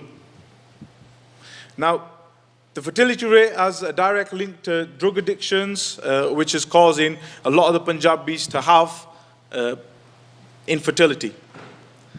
But directly linking the fertility rates to language, you can see the correlation of where Hindi is spoken, the fertility is high, and those states that don't speak Hindi, the fertility rate is low. Now, this is not my assessment, this is just something I came upon, but I'd like you to think upon yourself what the correlation might be between the language and fertility rates. So, just to conclude, I've kind of briefly spoke upon many points within India and Punjab. Punjab is already drowning at the hands of the Indian government. Nuclear exchange will be detrimental for Punjab and Punjabis. Punjab falls in a place where it is very, very dangerous. Even Bill Clinton says it's the most dangerous place in the world, the Indian-Pakistan border. But especially because of China having nuclear powers, Pakistan having nuclear powers, and India having nuclear powers. Punjab would suffer, also Kashmir would, at the hands of nuclear war. Therefore, our plea for this conference is that war should be off the table. dialogue should take place on the international law, and for dialogue to take place for self-determination for Punjab and Kashmir.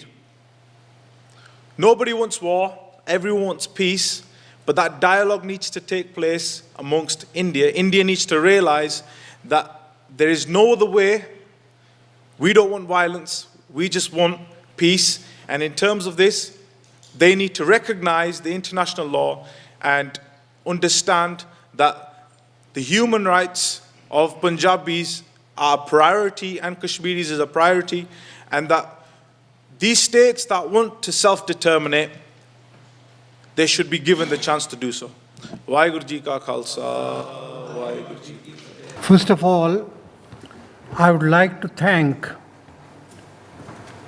the organizers, especially Ranjit Singh Sarai, who has been working with me for a long time. And I would say, and I usually say it whenever I begin my deliberation, I say, you have been very generous, sir. And generosity becomes more generous when generously responded to. So I have generously responded to your generosity. One more thing that I would like to say, and in fact pay tribute. Dr. Shtima is not here, but I would like to pay my tribute to him for the honesty of his intellect and his what we call open-mindedness. Basically, Sikhs and Muslims have one thing very common. Allama Iqbal said, एक मर्द कामिल ने जगाया ख्वाब से एक सदा तौहीद की उठी थी जब पंजाब से. So question is, Tawheed is our oneness, unity of God is one of our common factor that unites us. But my dear Ranjit, I have specifically chosen the topic that you had suggested, that is South Asia, an inevitable weapons playground or a case of international intervention. So while coming to this place, I have penned down some of my stray thoughts on the subject and tried to do it in a very briefly. So I would be doing that, but before doing that, I would tell you that it is not only the nuclear war that poses a danger to the very existence of the subcontinent or South Asia. It is the ideology of a regime which is deliberately trying to change the demography in Kashmir, and it is also polarizing India and persecuting the minorities. Modi, the Prime Minister of India, needs to be classified. He began his career as a Chalak of Rashtriya Swayam Sevak Sangh. And this needs to be told to the international community. We all must strive for it, that in India, we have a dispensation settled in Delhi, which is the political face of Rashtriya Swayam Sevak Sangh, an organization that is a terrorist organization that was banned. It is this organization which killed Gandhi, and now it has also killed the Indian secular polity. Secularism at present is a myth in India. This needs to be understood and this needs to be told everywhere. So this ideology of Hindutva is also a threat to peace of the region and also to international peace.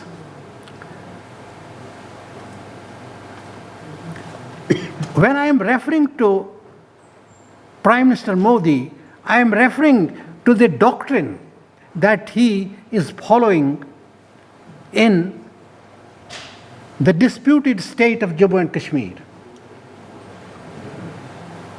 And here, I would also like to say that self-determination is not a conditional right. Self-determination is an unfettered, inalienable, basic birthright. Therefore, I respect the opinions expressed here. And one of the speakers also made some suggestions and poured out his wisdom. But I would say that our struggle, the struggle of the people of Jammu and Kashmir, is for right of self-determination. And this time, what's being done by India is that they are pursuing a doctrine. This doctrine is called Doval Doctrine. Doval Doctrine has two operational ways. One of the ways is that they are physically trying to harass the people and try to put them to atrocious phenomena. They are using catch and search operation on one side, and on the other side, they are making constitutional massacre. They are bent upon changing the Article 35A and the Article 370. And if you go through the BJP manifesto, they promised their voters that vote for BJP and we will give you land in Kashmir. Although top Indian constitutional experts are of the opinion that if 370 or 35A is removed, is scissored out from Indian constitution will lose its meaning. The whole constitution will crumble. But in spite of all these things, they are bent upon this rhetoric, and they are saying that they will abrogate these articles. So this is also a big challenge, a challenge to negate the right to self-determination of the people of Kashmir by changing the Kashmir demography. Coming to South Asia and to the threat of a nuclear war, I would say South Asia is a home for over 1 billion people, but it is plagued with numerous conflicts. Over the years, these conflicts have eclipsed the possibility of durable peace and prosperity in the region. Human rights of the people are violated in the conflict areas.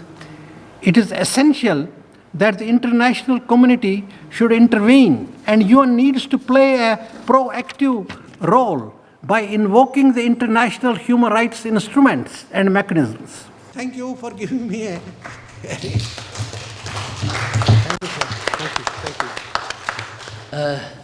Thank you to all the speakers that have been on so far. The problem is when you do these speeches and discussions, most of it's been said before. If I was only going to say one thing, I would say that Dr. Chima is not mad as he suggested, but a visionary, because he's talking about something which should have been introduced many years before, and hopefully it will in the future. But very briefly then, I just wrote some notes down about, everyone of course says they believe in peace. You know, there's not too many people publicly say we want war. Except Modi. Except Modi. But merely saying so doesn't make it happen. You know, it's just platitudes. It's what we would desire. But obviously we live for other things. Self-determination obviously has been mentioned. We could spend hours discussing why do we need self-determination, why do people feel they're different from another people, their culture's been different in the history, but we haven't got time for that. But it's clear in nation without states belief that if you want peace, or one form of peace, one of the conditions to making it happen is in fact recognition and application of the principle of self-determination. In other words, where people choose how and by whom they should be governed. It's a failure of governments and international agencies to resolve issues of national identity and sovereignty that ensures global peace remains a pipe dream. It is not a coincidence that some of the longest running conflicts in the modern world are cessationist struggles, Kashmiris, Tibetans, Kurds, Tamils. It goes on, and the Sikhs would probably put themselves in that struggle. Maybe it's peaceful at this moment in time. Some are violent, some are peaceful, but all have the capacity to escalate to violence and various repression. Few wars now occur between borders. Few involve invasions or bombardments across frontiers. Perhaps the last example was the Allied invasion of Iraq. You might include, say, the Turkish invasion of northern Syria, but that was ostensibly via rebel proxies. Very few countries now say, we're going to invade our neighbours. They use proxies, they use groups inside countries. Most warlike situations are actually due to internal division. Some of it political, such as Libya, where there's various sides want to take power. But most of it is self-determination. Peoples who've been struggling for centuries for their land. Kashmiris, Khalistan, and hill tribes in India, and there's probably about 100 or so going on now around the world, but you don't hear about it because the world elites don't want you to hear about it because they'd rather keep the status quo. So I think political differences probably can never be resolved, but struggles for self-determination can be. If the world's international agencies, if the world states accepted that it is a matter of national justice, and that if you don't solve those problems, these wars will go on forever. Until Sikhs disappear as a people, that struggle will continue. Until Kashmiris disappear as a people, that conflict will continue forever. So if you really genuinely want peace, or if the states want peace, they need to reach out to look for self-determination, some deals with the people. Now, in theory, what we would like, in principle, is a UN-supervised referendum throughout the whole world, where it's necessary, where people ask for it. There should be that. Will we get it? Well, I think it was been mentioned by that Phil before, that India will block that because they'd fear that what the result would be not what they would like. We've had a referendum in Britain recently, and look at the problems that's caused with division with people not accepting that result. So India wouldn't want to be in position of allowing it, losing it, and then saying, oh, well, no, we didn't really want that. So it is very difficult. And maybe, of course, countries, which is another story, like to change the demographics. And we know that that's a problem around the world where they think, okay, if we ever had a referendum, we'd lose it. But let's bring in our own people. Han Chinese into Zhang, Han Chinese into Tibet, Hindus into Kashmir, etc., etc. But that's another story.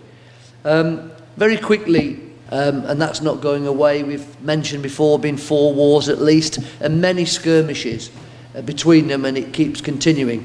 I was noted that our friend here mentioned about every 20 years there seems to be a conflict.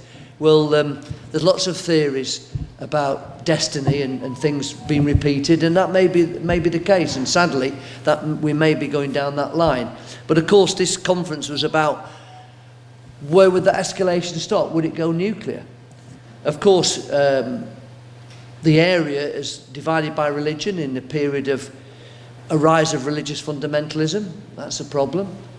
And of course, they both have nuclear weapons. In reality, of course, the fact of possession is not really the problem, because at least 9 countries around the world, maybe more, have got nuclear weapons. We've never had a nuclear exchange between countries, for lots of obvious reasons, of course, but we've been close to it, the Cuba crisis. We're very close to using nuclear weapons, so you can't rule it out. But of course, up to recently, India kept most of its responses internally. Repression and security issues in Kashmir, and obviously in Khalistan and other places around India. But since Modi was elected, the people behind him, the Hindu nationalists, have wanted more than that. So even the recent response to the Kashmiri bombing was an escalation, in my opinion, but for them it wasn't enough. They probably wanted strikes against Kashmiri camps in Pakistan, or even an actual invasion. And I think it's been mentioned, although Kashmir would be the obvious place to go, because of the logistics and because of where it is, it's more likely the Punjab, if it was going to be an invasion. That would be the obvious thing for India. It would be an easier victory for them than Kashmir, of course, in the high mountains. So that would be difficult. So, very briefly, I'd have to say I'm an optimist. And I've mentioned this to Ranjit. I think generally the idea of a nuclear war, I think wouldn't actually occur, but you could not rule it out. And even if there was no nuclear bombs used, a conventional war is still pretty bad, isn't it? And it's not something that we would lightly just write off. And of course, in 1971, which is probably the largest invasion, or the most recent one, there was no nuclear bombs in India or Pakistan as far as we know. So we don't know, there's no precedence of would it not escalate. And of course, if India attacked in the Punjab, as I said, could they do it to bring it as a bargaining chip with Pakistan to say, well, you leave Kashmir alone and we'll leave you alone. And we'll retreat from Lahore or wherever they got as a bargaining tool. You can't rule that out. And of course, could a Pakistani general, in an emotional response, fire off some missiles in order for their pride? That's possible. I must admit, I'm unaware of the chain of command of the Pakistani nuclear capability. Could it be used without the Prime Minister's acceptance? Would it need his precondition? I don't actually know that. Maybe somebody does. But I have to say, I think I'm reasonably confident that Imran Khan wouldn't want to use a nuclear weapon because of his upbringing. I don't think he's totally involved in that emotional knee-jerk reaction. But again, we don't know, do we? That's the optimist in me. But of course, all this is speculation. And the election of Modi, and more likely the re-election of Modi, the problem isn't actually Modi, in my opinion, it's the people behind him. The people who say, well, if you want to continue in power, you need to listen to us, you need to drive forward. But I don't think a nuclear weapon will be used other than by accident or by error or by emotion. I don't think it would be part of a strategy. It would be, but if India did want to invade Pakistan to teach them a lesson, to try and use it as a bargaining chip, that's when the generals might want to use a nuclear weapon against the forces in order to even things up. It would be a terrible, obviously, event, and the implications and the escalations, God only knows. But you could not rule it out. So the best way of stopping that in the short term is international intervention. I don't mean physical, but diplomatic intervention. Our voices won't be listened to, although we try our best, and Ranjit always does. But generally we would need somebody of a higher diplomatic level in America or wherever to try and intervene and prevent and threaten, if you like, India, that we wouldn't accept that escalation. But in the long run, to stop this happening in the future, the world needs to get to grips with what I call the need for a second decolonisation. Unfinished business for when the European empires collapsed and were finished in a chaotic way, as people have said, but nevertheless, we didn't have a proper decolonisation because all the empires, the states, or the provinces as they called it, were all artificial. They cut across borders, they cut across peoples. So clearly there needs to be another decolonisation.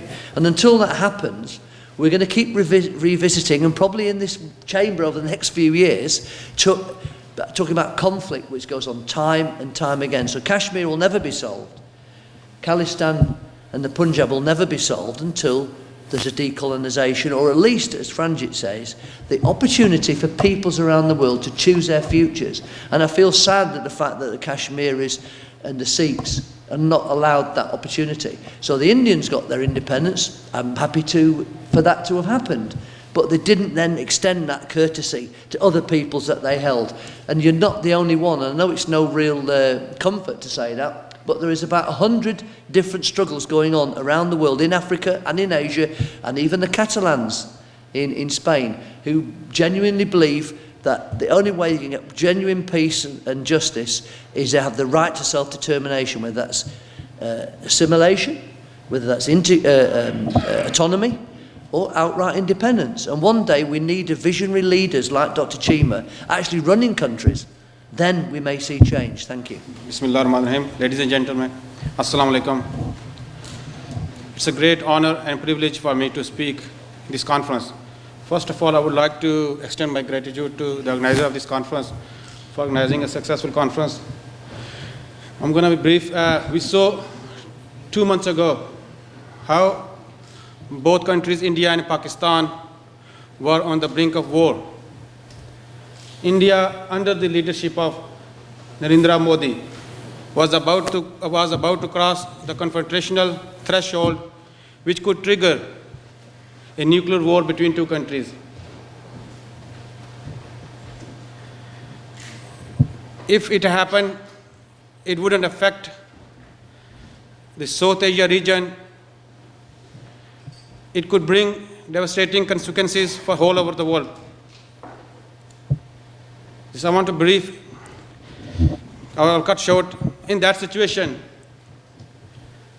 the Prime Minister of Pakistan responded sensibly to de-escalate situation,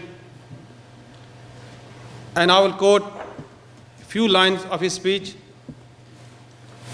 With the weapon we have and the weapon you have, can we afford miscalculation?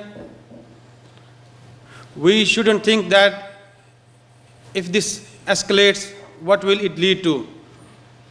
But on the other hand, Narendra Modi carried the policy of appeasement in his election campaign, and he threatened to wipe out Pakistan with the mother of bombs, and he further said, our nukes are not for Diwali.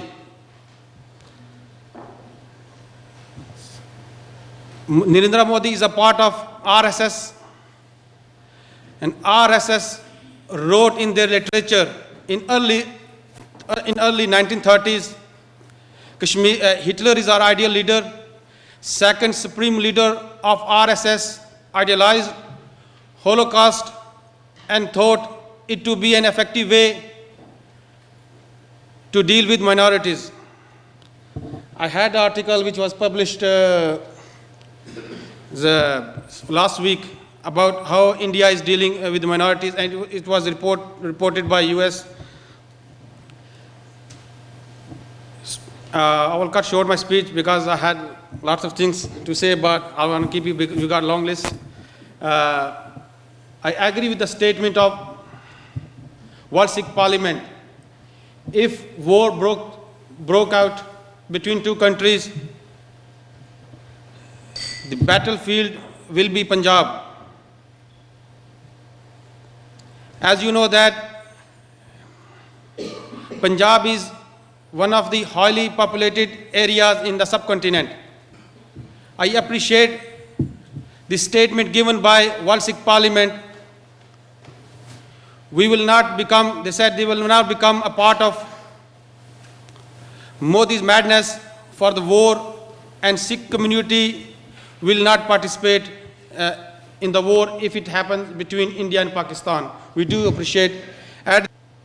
Thank you very much once again, Rajit Singh, for organizing such successful conference. I can see the lots of faces here. We always see them in the protest, even they are the minus temperature. Once again, inshallah, we will coordinate with Sikh community, because your targets, our target is same. We all of us, we are seeking for the right of self-determination, freedom for all, freedom for Kashmir. Waheguru Ji Ka Khalsa, Waheguru Ji Ki Fateh. I will be very brief. This conference is about peace, and nobody in the world can be against living a peaceful life. So the question is, what is the obstacle to coexistence and peaceful living? And the answer is simple: injustice. The denial of rights to ordinary people means that peace will never be possible without justice. So there are two sides of the same coin, and one cannot be realized without the other. But when we talk about justice, we are not simply talking about law. We are talking about social justice. We're talking about environmental justice and historical justice. And I'm pleased with the mission statement of the World Sikh Parliament, which reflects this expansive conception of justice and peace when it talks about social, religious, political linguistic, human and environmental rights. Now, though we have international structures such as the UN, the rights of ordinary people across the planet are still being blatantly denied. And tragically today, the world is being carved up by powerful hegemonic states such as China, US, the EU, Russia and India. And these nuclear superpowers do not function to serve the interests of the ordinary, peaceful, peace-loving people in the world, but the interests of 5% of the population of the world, which owns 95% of the wealth. 5% owns 95%. And today, when ordinary people and communities, Punjabis and Kashmiris and others of the world demand basic needs, health, education, clean water, safety and the right to self-determination, they are labelled as terrorists and separatists, just for demanding basic human rights. And it might be worth reminding ourselves that the majority of the countries of the world, including India and Pakistan, are less than 100 years old. The majority of the countries in the world are less than 100 years old. There is nothing natural about countries. It's the people that constitute nations. But today, people are denied their natural, indigenous rights to nationhood. So how can we achieve peace in the world? That's the key question. I'm going to just quote Martin Luther King. He said, peace cannot be kept by force. It cannot be achieved without understanding. Darkness cannot drive out darkness, only light can do that. Hate cannot drive out hate, only love can do that. True peace is not merely the absence of tension, it is the presence of justice.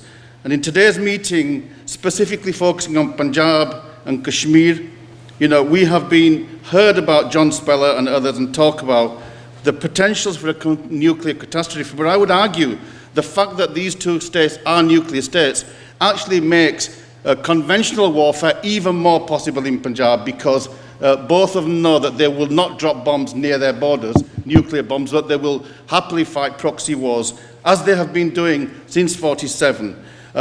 So we demand the rights of the planet, we demand rights of human beings.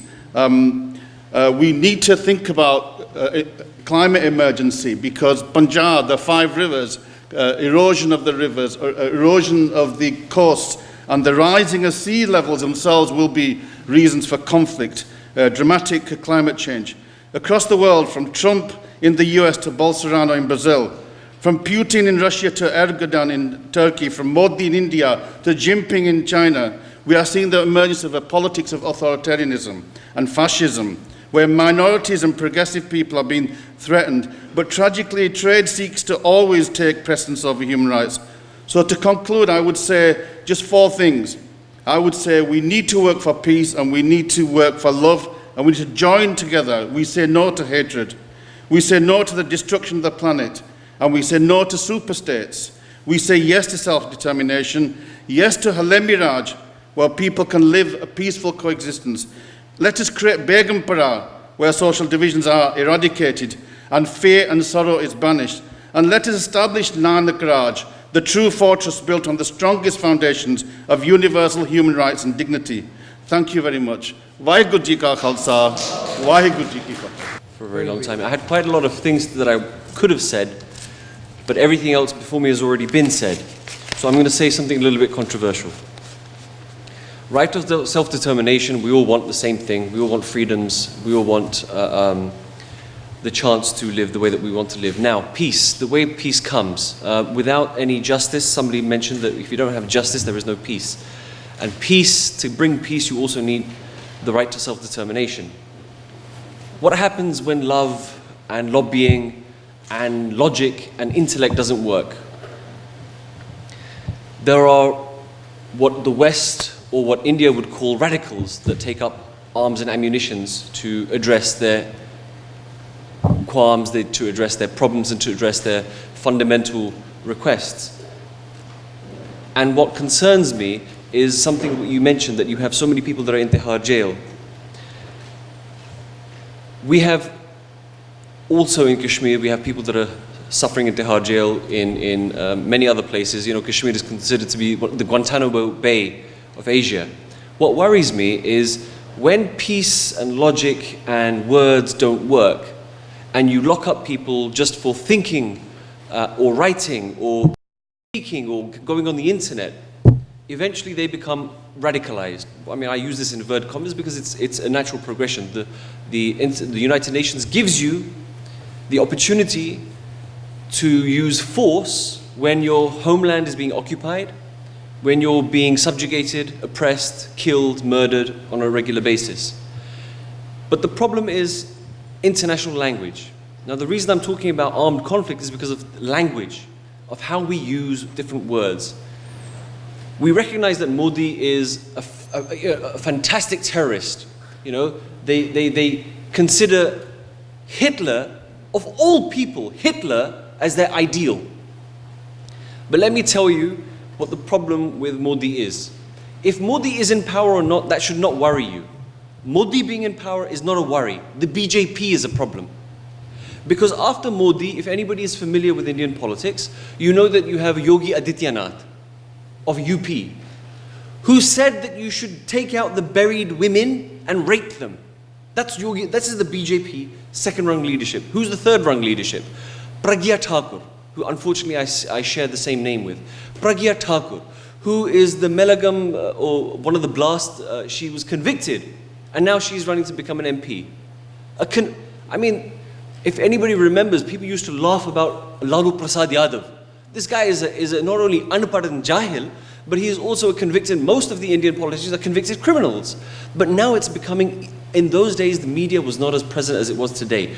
Now such people are coming up into mainstream media, mainstream opposition, mainstream politics.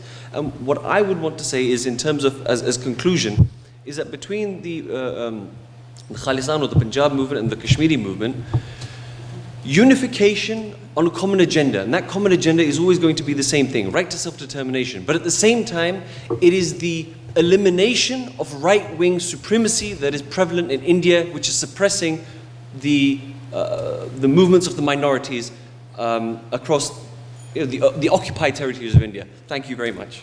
Waheguru ji ਕਾ ਖਾਲਸਾ ਵਾਹਿਗੁਰੂ ਜੀ ਕੀ ਫਤਿਹ ਜ਼ਰੂਰ ਜੀ ਮੈਂ ਥੋੜਾ time ਲਵਾਂਗਾ ਬਸ ਪਹਿਲਾ ਗੱਲ ਮਹਾਰਾਜ ਦਾ ਬਹੁਤ ਬਹੁਤ ਸ਼ੁਕਰ ਆ ਕਿ ਅਸੀਂ ਸਾਰੇ ਇਕੱਠੇ ਬੈਠੇ ਹਾਂ ਤੇ ਅਸੀਂ ਵਿਚਾਰਨ ਡਏ ਹਾਂ ਖਾਸ ਕਰਕੇ ਨੌਜਵਾਨਾਂ ਦੇ ਲਈ ਇਹ ਇੱਕ ਹਿਸਾਬ ਦਾ ਨੌਲੇਜ ਹੱਬ ਬਣ ਜਾਂਦਾ ਕਿ ਸਾਨੂੰ ਦਿਸਣ ਲੱਗ ਪੈਂਦਾ ਕਿ ਹਾਂ ਵੀ ਇਤਿਹਾਸ ਦੇ ਵਿੱਚ ਆ ਚੀਜ਼ਾਂ ਹੋਈਆਂ ਸੀ ਤਾਂ ਫਿਊਚਰ ਦੇ ਵਿੱਚ ਕੀ ਹੋ ਸਕਦਾ ਤਾਂ ਧੰਨਵਾਦ ਆ ਜੀ ਸਾਰਿਆਂ ਦਾ ਸ਼ੁਕਰ ਵਾਹਿਗੁਰੂ ਦਾ ਬਹੁਤ ਬਹੁਤ ਸਭ ਤੋਂ ਪਹਿਲੀ ਗੱਲ ਅੱਜ ਮੈਂ ਇਹ ਕਹਿਣਾ ਚਾਹੂੰਗਾ ਕਿ ਜ਼ੁਲਮ ਜਦੋਂ ਦਾ ਮਹਾਰਾਜ ਨੇ ਸਿੱਖ ਪੰਥ ਚਲਾਇਆ ਆ ਉਸ ਟਾਈਮ 'ਤੇ ਤਾਂ ਅੱਜ ਟਾਈਮ 'ਤੇ ਕੋਈ ਡਿਫਰੈਂਸ ਨਹੀਂ ਹੈਗਾ ਕੋਈ ਡਿਫਰੈਂਸ ਨਹੀਂ ਹੈਗਾ ਜਦੋਂ ਅਸੀਂ ਗੁਰਬਾਣੀ ਪੜ੍ਹਦੇ ਹਾਂ ਗੁਰਬਾਣੀ ਦੇ ਨਾਲ ਜੁੜਦੇ ਹਾਂ ਅਤੇ ਸਾਨੂੰ ਮਹਾਰਾਜ ਹਮੇਸ਼ਾ ਆਹੀ ਹਦਾਇਤ ਦਿੰਦੇ ਆ ਕਿ ਖਾਲਸਾ ਹਮੇਸ਼ਾ ਜ਼ੁਲਮ ਦੇ ਨਾਲ ਟਾਕਰਾ ਕਰਦਾ ਆ ਅਤੇ ਇੱਕ ਬੜੀ ਵਧੀਆ ਕਹਾਵਤ ਆ ਕਹਿੰਦੇ ਆ ਕਿ ਪੰਜਾਬ ਦੇ ਜੰਮਿਆਂ ਨੂੰ ਨਿੱਤ ਮੁਹਿੰਮਾਂ ਕਿ ਜਿਹੜੇ ਵੀ ਪੰਜਾਬ 'ਚ ਜੰਮਦੇ ਉਹਨਾਂ ਨੂੰ ਕੁਛ ਨਾ ਕੁਛ ਤਾਂ ਹੁੰਦਾ ਹੀ ਆ ਪਰ ਇਹ ਜਿਹੜੀ ਅੱਜ ਕੱਲ੍ਹ ਮੰਦੀ ਸ਼ਬਦਾਵਲੀ ਮੋਦੀ ਵਰਗੇ ਬੰਦਿਆਂ ਨੇ ਵਰਤੀ ਆ ਹਮੇਸ਼ਾ ਹਕੂਮਤ ਜਿਹੜੀ ਹੰਕਾਰੀ ਹਕੂਮਤ ਹੁੰਦੀ ਆ ਉਹ ਕਰਦੀ ਇੱਦਾਂ ਆ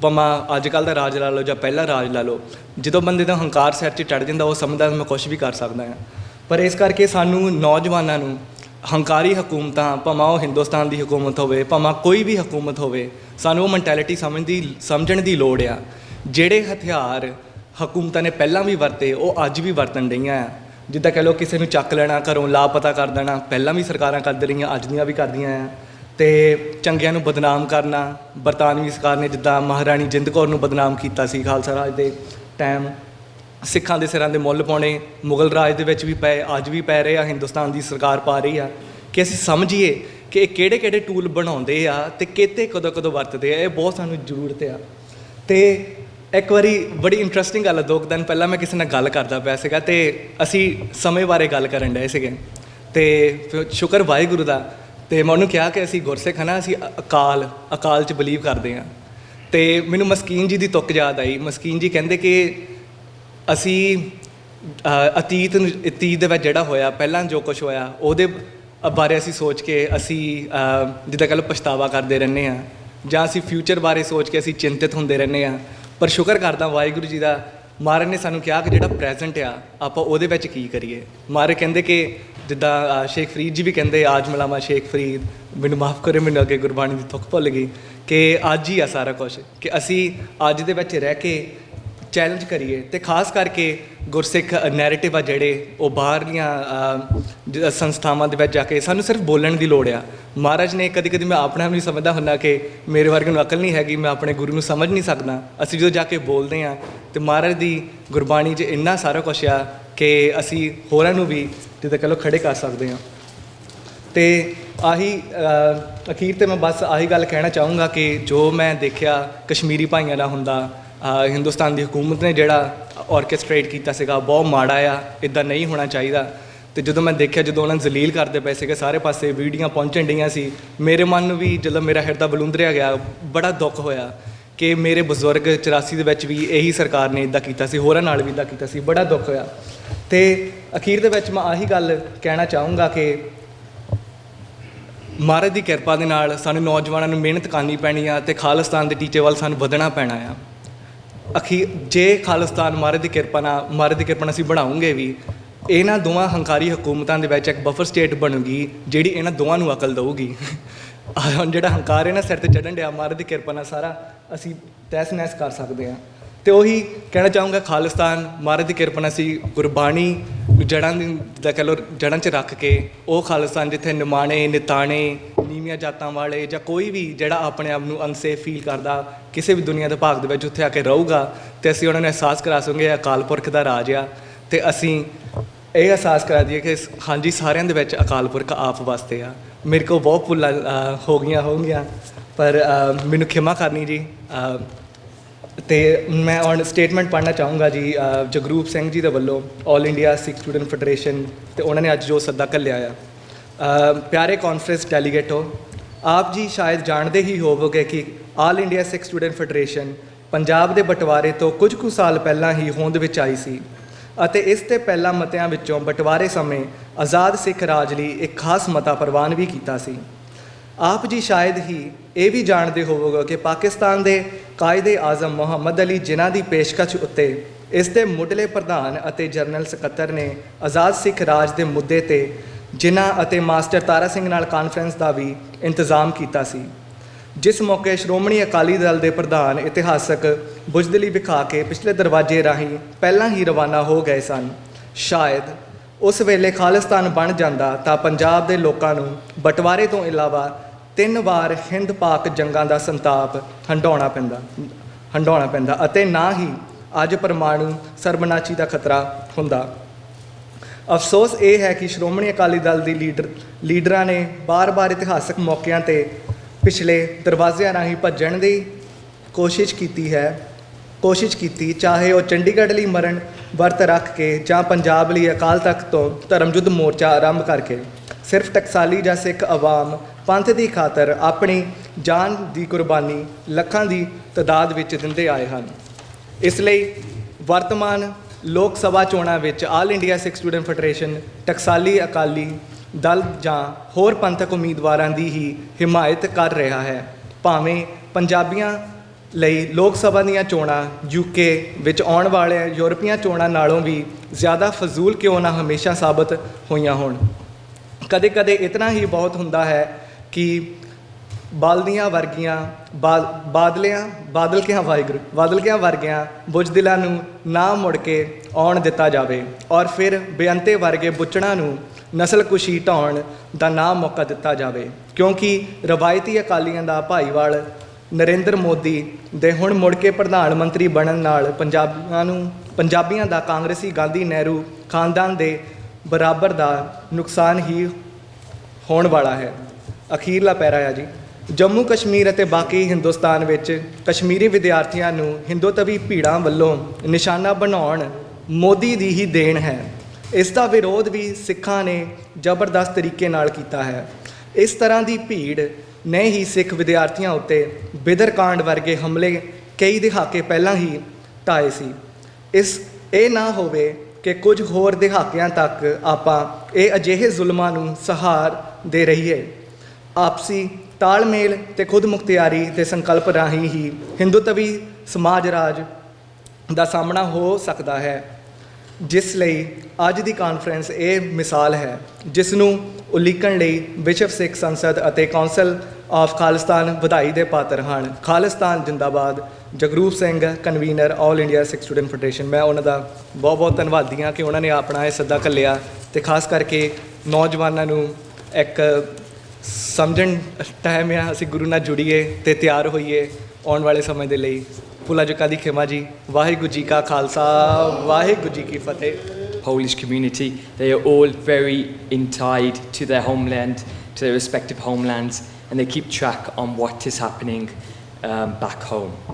If you look at Alexander the Great, where he battled in Punjab 2,000 years ago, as my colleague Bhai Gurpreet Singh mentioned, he mentioned the 4 battles in which India and Pakistan fought.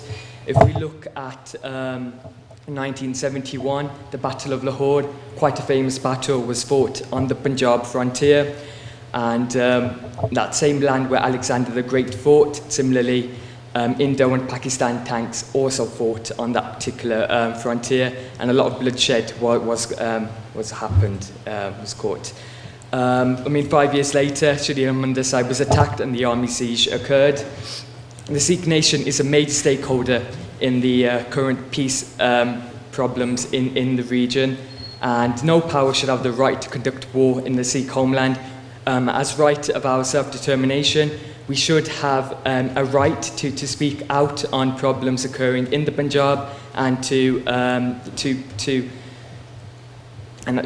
we should be able to protect our population and protect our territory. The UN should recognise the Sikhs as a stakeholder and should engage in dialogue. Gyani Kartar Singh passed a demand for a Sikh state in 1944, and the Shromani Akali Dal formalised their demand and passed a resolution for a Sikh state later on. Devinder Singh Parmar arrived in London in 1954 and began to promulgate the view that Sikhs require an independent Sikh homeland, Khalistan. An independent Sikh state in Punjab acting as a buffer state is the only guaranteed solution for peace in the subcontinent.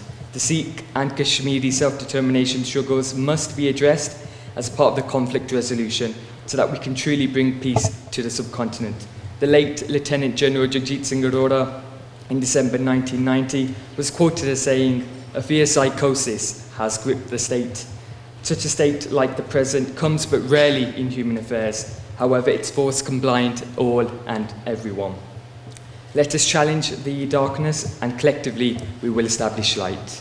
Waheguru ji ਕਾ ਖਾਲਸਾ, ਵਾਹਿਗੁਰੂ ਜੀ ਕੀ ਫਤਿਹ। ਵਾਹਿਗੁਰੂ ਜੀ ਕੀ ਫਤਿਹ। ਸਭ ਤੋਂ ਪਹਿਲਾਂ ਤਾਂ ਮੈਂ ਧੰਨਵਾਦ ਕਰਦਾ world ਸਿੱਖ parliament ਦਾ, ਜਿਨ੍ਹਾਂ ਨੇ ਅੱਜ ਦੀ ਇਹ ਕਾਨਫਰੰਸ ਜਿਹੜੀ ਰੱਖੀ ਹੈ, ਔਰ ਜਿੱਥੇ ਸਾਡੇ ਜੋ ਅਸੀਂ ਆਪਣੀ ਕੌਮ ਦੀ, ਜੋ ਅਸੀਂ ਆਪਣੀ ਆਜ਼ਾਦੀ ਦੀ ਲੜਾਈ ਜਿਹੜੀ ਲੜ ਰਹੇ ਹਾਂ, ਜਿੱਥੇ ਸਾਡੇ ਅੱਜ ਸਿੱਖ ਭਰਾ, ਸਾਡੇ ਅੱਜ ਕਸ਼ਮੀਰੀ ਭਰਾ ਸਾਰੇ ਹਾਜ਼ਰ ਹੋਏ ਨੇ। ਵੀਰੋ, ਮੈਂ ਇਹ ਗੱਲ ਕਹਿਣੀ ਚਾਹੁੰਦਾ, ਸਾਰਿਆਂ ਹੀ ਬੁਲਾਰਿਆਂ ਨੇ ਆਪੋ ਆਪਣੇ ਵਿਚਾਰ ਰੱਖੇ। ਜਿਹੜਾ ਅੱਜ ਦਾ ਸਾਡਾ ਮੇਨ ਜਿਹੜਾ ਸਾਡਾ ਏਜੰਡਾ ਜਿਹੜਾ ਹੈਗਾ, ਆਪਣੇ ਸਿੱਖ ਕੌਮ ਦੀ ਆਜ਼ਾਦੀ ਦਾ ਜਿਹੜਾ ਸਾਡਾ ਮਸਲਾ, ਜਿਵੇਂ ਆਪਾਂ ਦੇਖਦੇ ਹਾਂ ਜੋ ਅੱਜ ਹਿੰਦੁਸਤਾਨ ਦੇ ਅੰਦਰ, ਭਾਰਤ ਦੇ ਅੰਦਰ ਉਸ ਮੋਦੀ ਹਕੂਮਤ ਵੱਲੋਂ ਜੋ ਸਾਡੇ ਸਿੱਖਾਂ ਦੇ ਉੱਤੇ ਜਾਂ ਕਸ਼ਮੀਰ ਦੇ ਵਿੱਚ ਜੋ ਜ਼ਬਰ ਜ਼ੁਲਮ ਜਿਹੜਾ ਢਾਇਆ ਜਾ ਰਿਹਾ, ਉਹਨੂੰ ਠੱਲ ਪਾਉਣ ਦੇ ਲਈ ਅਸੀਂ ਜਿਹੜੀ ਆਪਣੀ ਆਵਾਜ਼ ਰਲ ਮਿਲ ਕੇ, ਜਿਹੜੀਆਂ ਕੌਮਾਂ ਆਪਣੀ ਆਜ਼ਾਦੀ ਦਾ ਸੰਘਰਸ਼ ਲੜ ਰਹੀਆਂ ਆਪਣੀ ਕੌਮ ਦੇ ਲਈ, ਉਹਨਾਂ ਦੇ ਨਾਲ ਮੋਢਾ ਲਾ ਕੇ ਇਕੱਠੇ ਹੋ ਕੇ ਅਸੀਂ ਆਪਣੀ ਆਜ਼ਾਦੀ ਦੀ ਲੜਾਈ, ਅਸੀਂ ਆਪਣੇ ਕੌਮੀ ਗੱਲ ਜਿਹੜੀ ਅੱਜ ਵਰਲਡ ਲੈਵਲ ਦੇ ਉੱਤੇ ਜਿਹੜੀ ਪਹੁੰਚਾਈਏ, ਤਾਂ ਅਸੀਂ ਜਿਹੜਾ ਆਉਣ ਵਾਲੇ ਸਮੇਂ ਦੇ ਅੰਦਰ ਉਸ ਹਿੰਦੁਸਤਾਨ ਦੀ ਦਹਿਸ਼ਤਵਾਦੀ ਜਿਹੜੀ ਮੋਦੀ ਦੀ ਸਰਕਾਰ ਹੈ, ਉਹਨੂੰ ਅਸੀਂ ਠੱਲ ਪਾ ਸਕਦੇ ਹਾਂ। ਔਰ ਬੜੇ ਗੁਪਤ ਏਜੰਡੇ ਗੁਰੂ ਪਿਆਰੇ ਖਾਲਸਾ ਜੀ ਆਉਣ ਵਾਲੇ ਸਮੇਂ ਦੇ ਅੰਦਰ ਮੋਦੀ ਸਰਕਾਰ ਵੱਲੋਂ ਜਿਹੜੇ ਅਲੀਕੇ ਗਏ, ਕਿਸ ਤਰ੍ਹਾਂ ਆਉਣ ਵਾਲੇ ਸਮੇਂ ਦੇ ਅੰਦਰ ਅਗਰ ਫਰਦਰ ਜਿਹੜੀ ਸਰਕਾਰ ਉੱਤੇ ਮੋਦੀ ਦੀ ਬਣਦੀ ਹੈ, ਕਿਸ ਤਰ੍ਹਾਂ ਉੱਥੇ ਜਿਹੜਾ ਘੱਟ ਗਿਣਤੀਆਂ ਦੇ ਉੱਤੇ ਜ਼ੁਲਮ ਢਾਇਆ ਜਾਊਗਾ, ਜਿਹੜਾ ਅੱਜ ਵੀ ਢਾਇਆ ਜਾ ਰਿਹਾ। ਮੈਂ ਸਾਰਿਆਂ ਹੀ ਜਿਹੜੇ ਅੱਜ ਇੱਥੇ ਸਾਡੇ ਵੀਰ ਪਹੁੰਚੇ ਨੇ, ਉਹਨਾਂ ਦਾ ਧੰਨਵਾਦ ਕਰਦਾ, ਸਾਰੇ ਪ੍ਰਬੰਧਕਾਂ ਦਾ ਧੰਨਵਾਦ ਕਰਦਾ, ਜਿਨ੍ਹਾਂ ਨੇ ਸਾਨੂੰ ਟਾਈਮ ਦਿੱਤਾ। ਸਾਰੇ ਅਸੀਂ ਇਕੱਠੇ ਮੱਠੇ ਹੋ ਕੇ ਮੋਢੇ ਨਾਲ ਮੋਢਾ ਜੋੜ ਕੇ ਆਪਣੇ ਕੌਮ ਦੀ ਆਜ਼ਾਦੀ ਲਈ, ਖਾਲਿਸਤਾਨ ਦੀ ਆਜ਼ਾਦੀ ਲਈ ਜਿਹੜਾ ਅਸੀਂ ਆਪਣੇ ਵੱਧ ਚੜ੍ਹ ਕੇ ਆਪਣੀ ਆਵਾਜ਼ ਜਿਹੜੀ ਬੁਲੰਦ ਕਰੀਏ। ਖਾਲਿਸਤਾਨ ਜਿੰਦਾਬਾਦ, ਖਾਲਿਸਤਾਨ ਜਿੰਦਾਬਾਦ। ਵਾਹਿਗੁਰੂ ਜੀ ਕਾ ਖਾਲਸਾ, ਵਾਹਿਗੁਰੂ ਜੀ ਕੀ ਫਤਿਹ। ਧੰਨਵਾਦ। खामोशी गुफ्तगू है, बेजुबानी है जुबां मेरी, ये दस्तूर ज़ुबांबंदी है कैसा तेरी महफिल में, यहाँ तो बात करने को तरसती है ज़ुबां मेरी। ساؤتھ ایشیا کے حوالے سے جو جوہری توانائی کے حوالے سے جو ٹاپک رکھا ہے رنجیت سنگھ سرائے صاحب نے، میں ان کا بڑا شکر گزار ہوں. سکھ ورلڈ پارلیمنٹ کا بہت شکر گزار ہوں. یہاں پر کشمیری جتنے بھی ہیں ان کے آپ نے احساسات و خیالات اور جذبات سنے ہیں.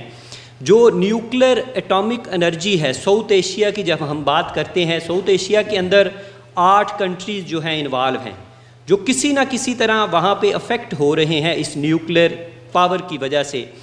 دونوں یعنی 2 قوتیں وہاں پر موجود ہیں. لیکن اگر ہم 1947 میں دیکھیں، پہلی جنگ ہوتی ہے کشمیر کے اوپر. دوسری جنگ 1965 کے اندر جو ہے وہ بھی کشمیر پہ ہوتی ہے. 1971 کے اندر جو آپ نے ذکر کیا وہ جنگ بھی جو ہے کشمیر پہ ہوتی ہے. پھر 99 کی جو ہے ایک مائنر سی جنگ ہوئی، لیکن کارگل کا واقعہ وہ بھی بہت بڑا سانحہ تھا. میں یہ بتانا چاہوں گا کہ دنیا کے اندر جو ہے گلوبل فائر ایک ویب سائٹ ہے جہاں پر ٹیکنالوجی کے حوالے سے انہوں نے کچھ فیکٹس اینڈ فگر دیے ہیں کہ چائنا اور امریکہ جس طرح انٹرنیشنل ورلڈ کے اندر جو ہے ایک دوسرے کو مات دینے کے لیے ٹیکنالوجی کے اعتبار سے معاشی جو جنگ ہے وہ جاری و ساری ہے، اسی طرح ساؤتھ ایشیا کے اندر پاکستان اور انڈیا کی جو تصادم ہے وہ بڑھتا جا رہا ہے.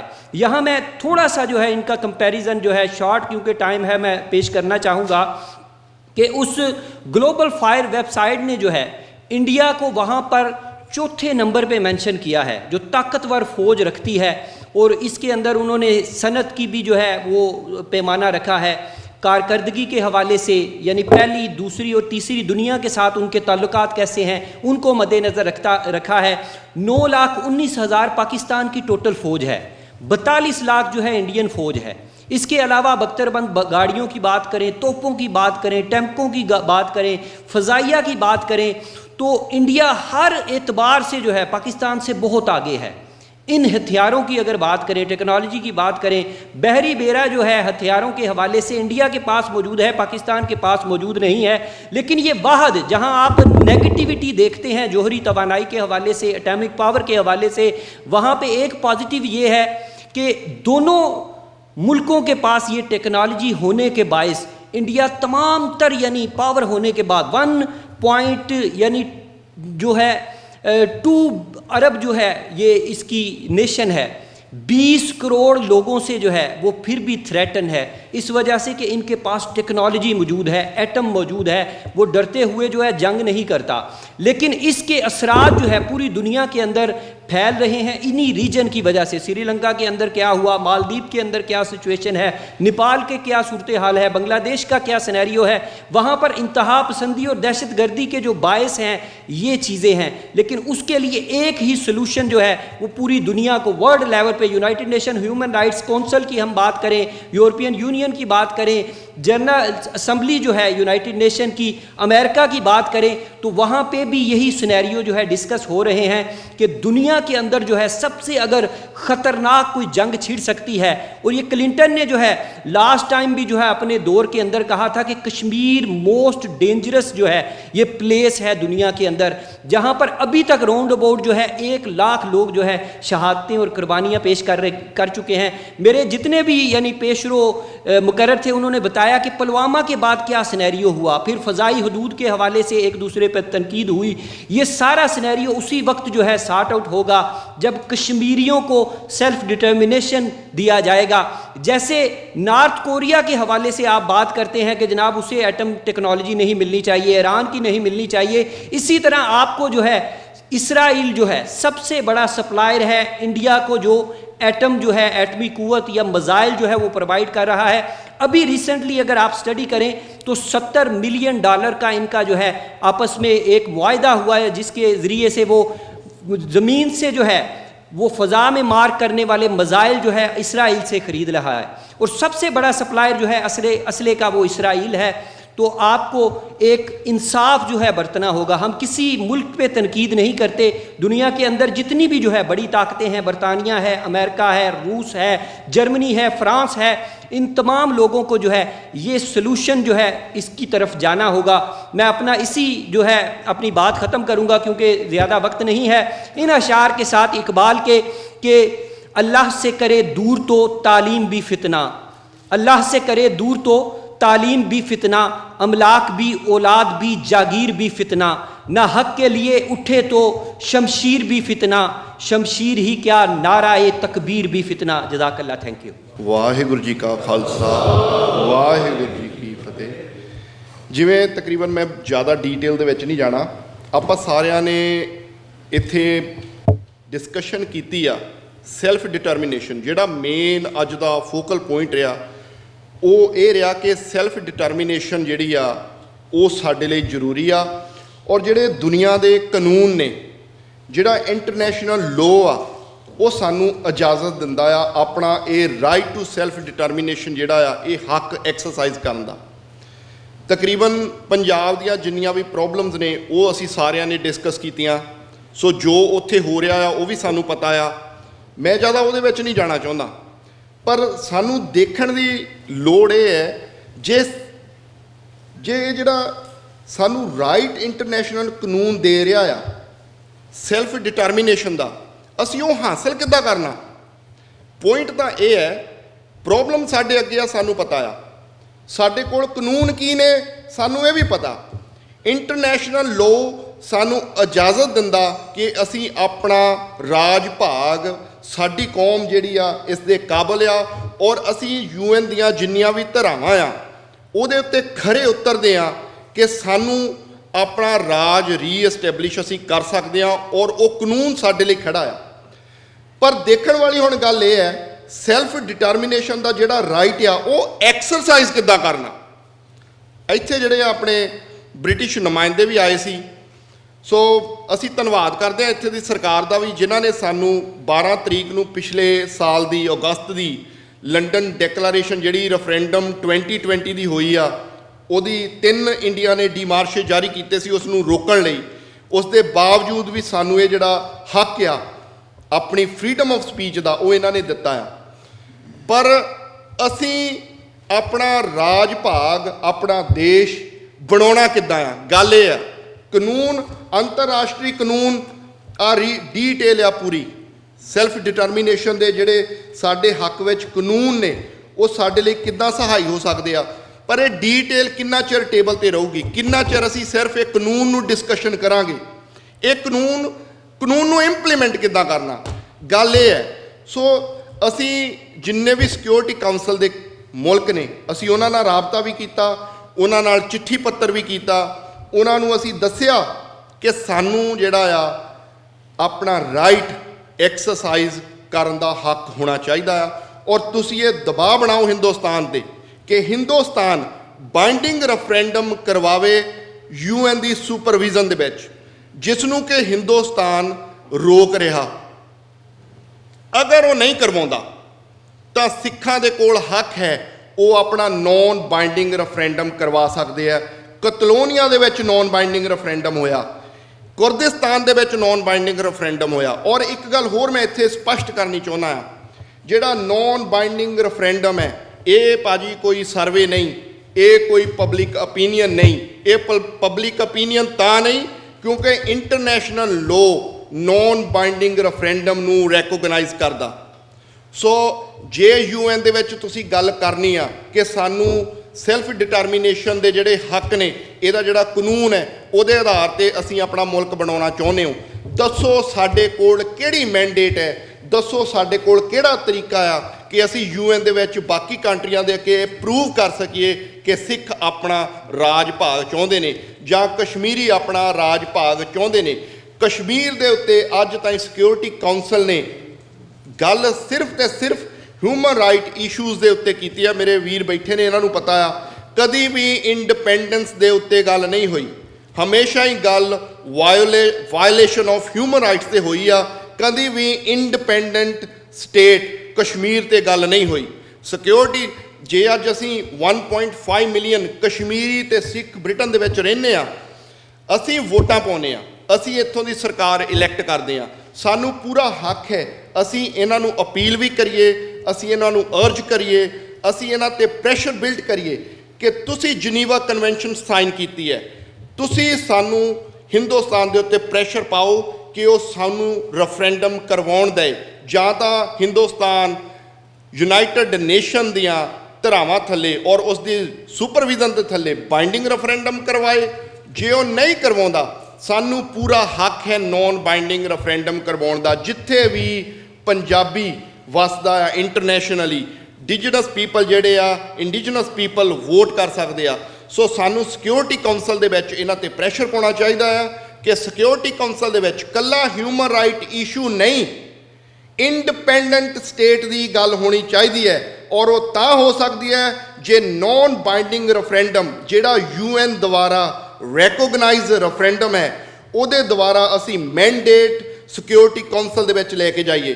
ਜਾਂ ਜੇ ਸਾਡੇ ਹਥੈਸ਼ੀ ਨੇ, ਬੇਸ਼ੱਕ ਪਾਕਿਸਤਾਨ ਹੋਵੇ, ਬੇਸ਼ੱਕ ਉਹ ਕੈਨੇਡਾ ਹੋਵੇ, ਬ੍ਰਿਟਨ ਹੋਵੇ, ਬੇਸ਼ੱਕ ਕੋਈ ਵੀ ਦੁਨੀਆ ਦਾ ਕੰਟਰੀ ਹੈ, ਜੇ ਉਹ ਕਹਿੰਦਾ ਕਿ ਮੈਂ ਸਿੱਖਾਂ ਦਾ ਔਰ ਕਸ਼ਮੀਰੀਆਂ ਦਾ ਹਥੈਸ਼ੀ ਹਾਂ ਤੇ ਉਸ ਕੰਟਰੀ ਨੂੰ UN ਦੇ ਵਿੱਚ ਇਹ ਰੈਜ਼ੋਲਿਊਸ਼ਨ ਪਾਉਣਾ ਚਾਹੀਦਾ ਕਿ ਇਹਨਾਂ ਲੋਕਾਂ ਨੂੰ ਆਪਣਾ ਮੁਲਕ ਆਪਣੀ ਰਾਏ ਰੱਖਣ ਦਾ ਅਧਿਕਾਰ ਹੈ। ਔਰ ਹਿੰਦੁਸਤਾਨ ਜਾਂ ਕੋਈ ਵੀ ਹੋਰ ਕੰਟਰੀ ਜਿਹੜਾ ਘੱਟ ਗਿਣਤੀਆਂ ਦੀ ਆਵਾਜ਼ ਦਬਾਉਂਦਾ ਆ ਉਸ ਨੂੰ ਕੋਈ ਹੱਕ ਨਹੀਂ ਕਿ ਉਹ ਕਿਸੇ ਦੀ ਆਵਾਜ਼ ਦਬਾਏ।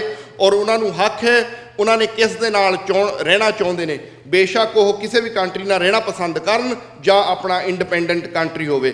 ਸੋ ਅੱਜ ਦੀ ਡਿਸਕਸ਼ਨ ਦਾ ਜਿਹੜਾ ਮੁੱਦਾ ਆ ਸੈਲਫ ਡਿਟਰਮੀਨੇਸ਼ਨ, ਦੈਟਸ ਫਾਈਨ, ਉਹ ਹੈ, ਉਹਦੇ ਕਾਨੂੰਨ ਬਣੇ ਨੇ ਸਾਡੇ ਕੋਲ, ਉਹਦੇ ਬੜੇ ਬੜੇ ਕਿਤਾਬਚੇ ਵੀ ਨੇ ਉਹ ਕੀ ਕਾਨੂੰਨ ਨੇ, ਲੇਕਿਨ ਉਹ ਕਾਨੂੰਨ ਇੰਪਲੀਮੈਂਟ ਕਿੱਦਾਂ ਕਰਨਾ, ਗੱਲ ਇਹ ਹੈ। ਉਹਦਾ ਇੱਕੋ ਇੱਕ ਜ਼ਰੀਆ ਆ ਅੱਜ ਦੇ ਸਮੇਂ ਦੇ ਵਿੱਚ, ਇਹ ਡੈਮੋਕ੍ਰੈਟਿਕ ਦੁਨੀਆ ਹੈ, ਡੈਮੋਕ੍ਰੈਟਿਕ ਤਰੀਕੇ ਦੇ ਨਾਲ ਸਿਰਫ ਇੱਕ ਹੀ ਤਰੀਕਾ ਕਾਰਗਰ ਹੈ, ਉਹ ਹੈ ਰੈਫਰੈਂਡਮ। ਬੇਸ਼ੱਕ ਉਹ ਰੈਫਰੈਂਡਮ 2020 ਹੋਏ ਜਾਂ ਉਹ ਰੈਫਰੈਂਡਮ ਕਤਲੋਨੀਆ ਸਪੇਨ ਦੇ ਵਿੱਚ ਹੋਏ, ਚਾਹੇ ਉਹ ਨੌਨ ਬਾਈਂਡਿੰਗ ਰੈਫਰੈਂਡਮ ਜਿਹੜਾ ਕਰਦਿਸਤਾਨ ਦੇ ਵਿੱਚ ਹੋਏ। ਕਰਦਿਸਤਾਨ ਤੋਂ ਵੱਡੀ ਐਗਜ਼ਾਮਪਲ ਤੁਹਾਡੇ ਕੋਲ ਨਹੀਂ ਮਿਲੇਗੀ। ਜਿਨ੍ਹਾਂ ਕੋਲ ਟੈਂਕ ਸੀ, ਤੋਪਾਂ ਸੀ, ਜਿਨ੍ਹਾਂ ਕੋਲ ਆਪਣੀ ਆਰਮੀ ਸੀ, ਉਹਨਾਂ ਨੂੰ ਵੀ ਰੈਫਰੈਂਡਮ ਦਾ ਸਹਾਰਾ ਲੈਣਾ ਪਿਆ ਆਪਣੀ ਆਵਾਜ਼ ਦੁਨੀਆ ਦੇ ਵਿੱਚ ਪਹੁੰਚਾਉਣ ਦੇ ਲਈ। ਭਾਜੀ ਹੁਣਾਂ ਨੇ ਪਹਿਲਾਂ ਵੀ ਮੈਂਸ਼ਨ ਕੀਤਾ, ਸੌਰੀ ਮੈਂ 1 ਮਿੰਟ ਹੋਰ ਲਵਾਂਗਾ, ਭਾਜੀ ਹੁਣਾਂ ਨੇ ਪਹਿਲਾਂ ਵੀ ਮੈਂਸ਼ਨ ਕੀਤਾ ਅਸੀਂ ਯੂਨਾਈਟਿਡ ਨੇਸ਼ਨ ਦੇ ਵਿੱਚ ਗਏ, ਉੱਥੇ ਤਾਂ ਸਾਡੀ ਗੱਲ ਹੀ ਨਹੀਂ, ਉਹਨਾਂ ਨੂੰ ਤਾਂ ਇਹ ਪਤਾ ਹੀ ਨਹੀਂ ਕਿ ਸਾਡੇ ਨਾਲ ਧੱਕਾ ਹੋਇਆ। ਤੇ ਫਿਰ ਜੇ ਉਹਨਾਂ ਨੂੰ ਇਹ ਪਤਾ ਹੀ ਨਹੀਂ ਸਾਡੇ ਨਾਲ ਧੱਕਾ ਹੋਇਆ, ਫਿਰ ਅਸੀਂ ਕਿਸ ਤਰ੍ਹਾਂ ਉਹਨਾਂ ਦੇ ਟੇਬਲ ਦੇ ਉੱਤੇ ਆਪਣੀਆਂ ਪ੍ਰੋਬਲਮਸ ਕਿ ਅਸੀਂ ਆਪਣਾ ਕੰਟਰੀ ਚਾਹੁੰਦੇ ਹਾਂ ਅਸੀਂ UN ਦੇ ਅੱਗੇ ਕਿੱਦਾਂ ਰੱਖਾਂਗੇ। ਸਿਰਫ ਇੱਕੋ ਇੱਕ ਤਰੀਕਾ ਹੈ, ਨੌਨ ਬਾਈਂਡਿੰਗ ਰੈਫਰੈਂਡਮ, ਆਪਣੀ ਮੈਂਡੇਟ ਇਕੱਠੀ ਕਰੋ ਰੈਫਰੈਂਡਮ 2020 ਦੇ ਵਿੱਚ, ਉਸ ਤੋਂ ਬਾਅਦ ਉਸ ਦਾ ਕਲੇਮ UN ਦੇ ਵਿੱਚ ਜਾਏ। ਐਟਲੀਸਟ ਜੇ ਉਹਨਾਂ ਨੂੰ ਨਹੀਂ ਪਤਾ, ਉਹਨਾਂ ਦੇ ਟੇਬਲ ਦੇ ਉੱਤੇ ਇਹ ਚੀਜ਼ ਕਲੀਅਰ ਹੋਣੀ ਚਾਹੀਦੀ ਕਿ yes there is a dispute in India, not only Kashmir, Khalistan ਵੀ, ਪੰਜਾਬ ਦੀ ਵੀ ਡਿਸਪਿਊਟ ਹੈ।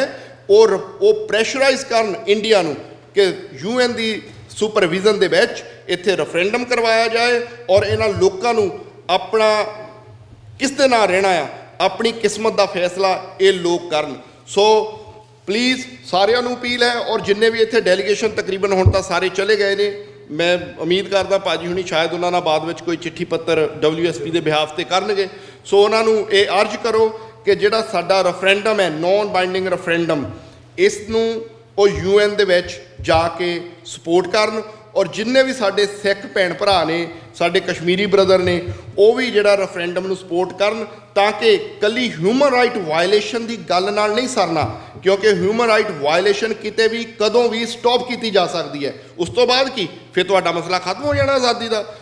ਉਹਨਾਂ ਨੇ 84 ਵਿੱਚ ਸਿੱਖਾਂ ਦਾ ਕਤਲੇਆਮ ਕੀਤਾ, ਜੈਨੋਸਾਈਡ ਕੀਤੀ, ਉਹਨਾਂ ਬੰਦਿਆਂ ਨੂੰ ਕੱਲ੍ਹ ਨੂੰ ਫਾਂਸੀ ਦੇ ਦਿੱਤੀ, ਫਿਰ ਤੁਹਾਡਾ ਮਸਲਾ ਖਤਮ।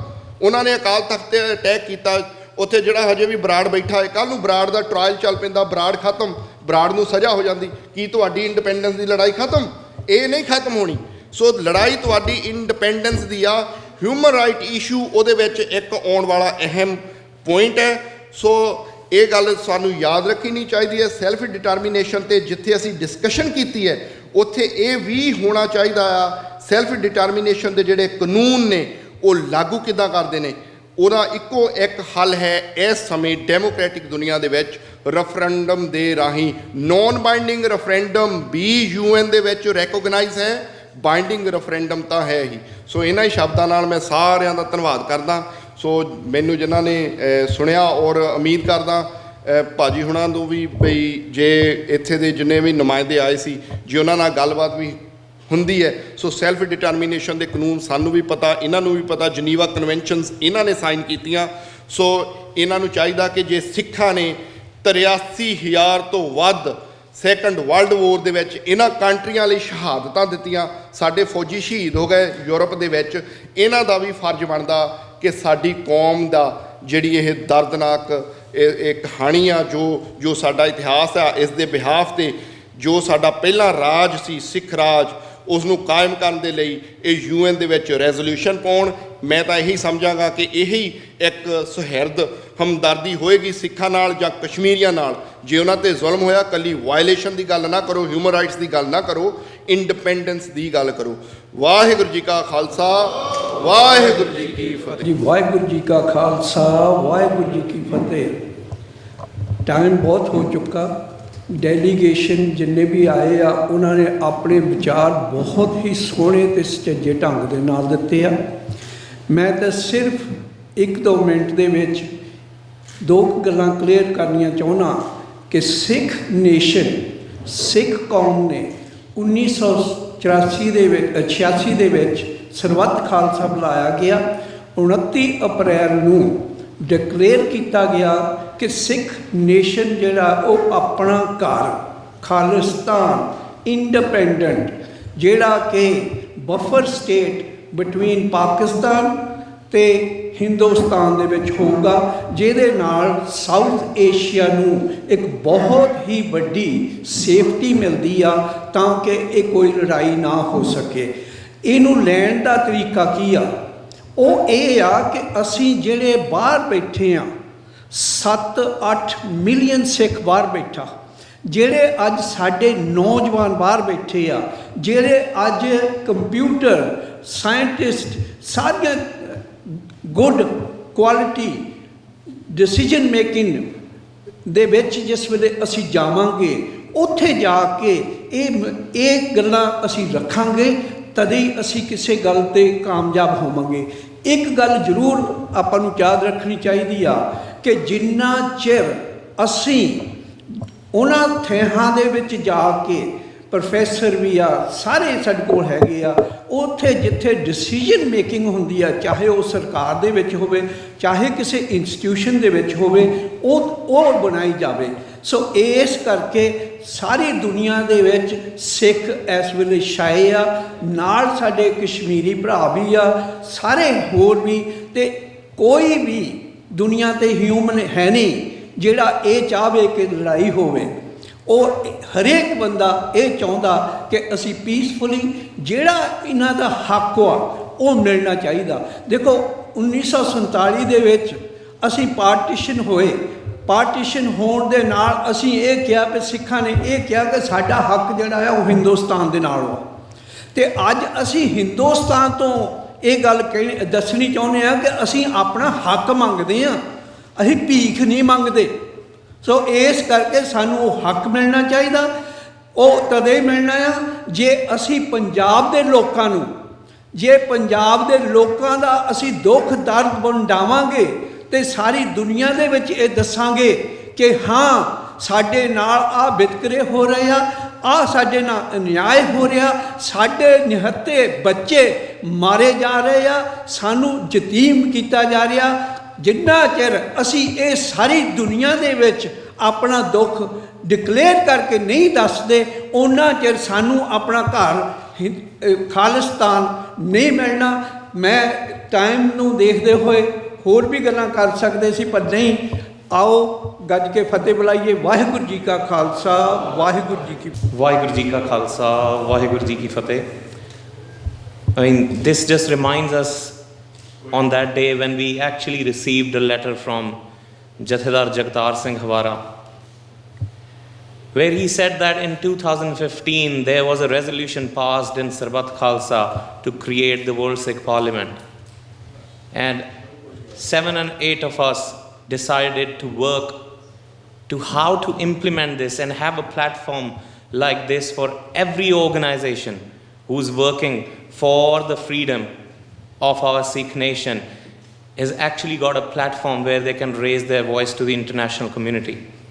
I would like to thank you all today on behalf of each and every member, the 150 members at the minute for the World Sikh Parliament and the other associate members of World Sikh Parliament who's actually made this day a reality. all of you are present here in spirit or in person. You guys have actually proven one solid point here today. How important is peace to human civilization? All of you who were here, we all know what's happening in Southeast Asia. We all know how this so-called largest democracy in the world has actually put hundreds and thousands of innocent people under the threat of a war, which is expectedly going to be the most destructive war human race has ever seen. To fulfill their fascist Hinduist agenda, that's their only goal. And obviously we as a Sikh nation, we all know, and I'm not going to repeat so many of the points, we have already witnessed enough damage, enough persecution, enough loss of our loved ones, whether it be 1947 or 1984 or the early 90s, where this so-called secular democracy actually showed its true color and murdered hundreds and thousands of the Sikh in broad daylight. Our geographical nation, which is East Punjab, that should have been an independent state, ideally, and it will be, God willing, is under Indian occupation at the minute. We all understand that this war will pose a total destruction of our Sikh homeland. Now, obviously, not to forget, we have 100+ holy shrines and historical significant places which are especially related to our Sikh Raj in the other Punjab, which is West Punjab in the Pakistan. So any of these places, they get decimated, we will incur heavy loss. Any war that is forced upon our homeland could completely destroy our heritage and majority of our population which is remaining.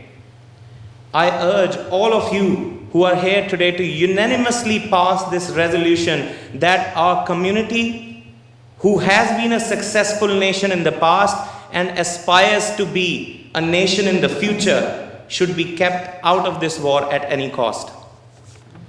Also, taking another step in the direction of peace, I would request you all to make sure that we abide by this resolution that all the indigenous people of Punjab and Kashmir, which is occupied by India, should actually be given the right opportunity to exercise their right of self-determination under 1966 covenants of the United Nations. This is our basic human right. This will obviously pave a way for the creation of the buffer state, which will actually then resolve these issues forever. Just to sum up on this, we need to recognize one thing which people sometimes don't.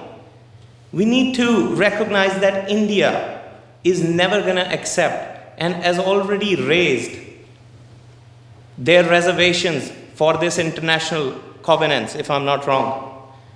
They do not agree to this right of self-determination covenant. And you know, Mahatma Gandhi has been quoted by one of our speakers today. I would like you all to know what was his views about self-determination. This is very important. This is his words. I'm not just making this up. If every component part of the nation claims the right of self-determination for itself, there is no one nation, there is no independence. This is what he thinks about actually indigenous people who are trying to create their own nation. Already declining, so the right of the indigenous people. This explains why India has reservations against this article. Now, we all know in Seesganj Gurdwara, before the independence in 1935, Gandhi actually promised in his own words that you will actually get a state which you will control and you can actually enjoy the beauty of the independence. This is what he promised, but never delivered.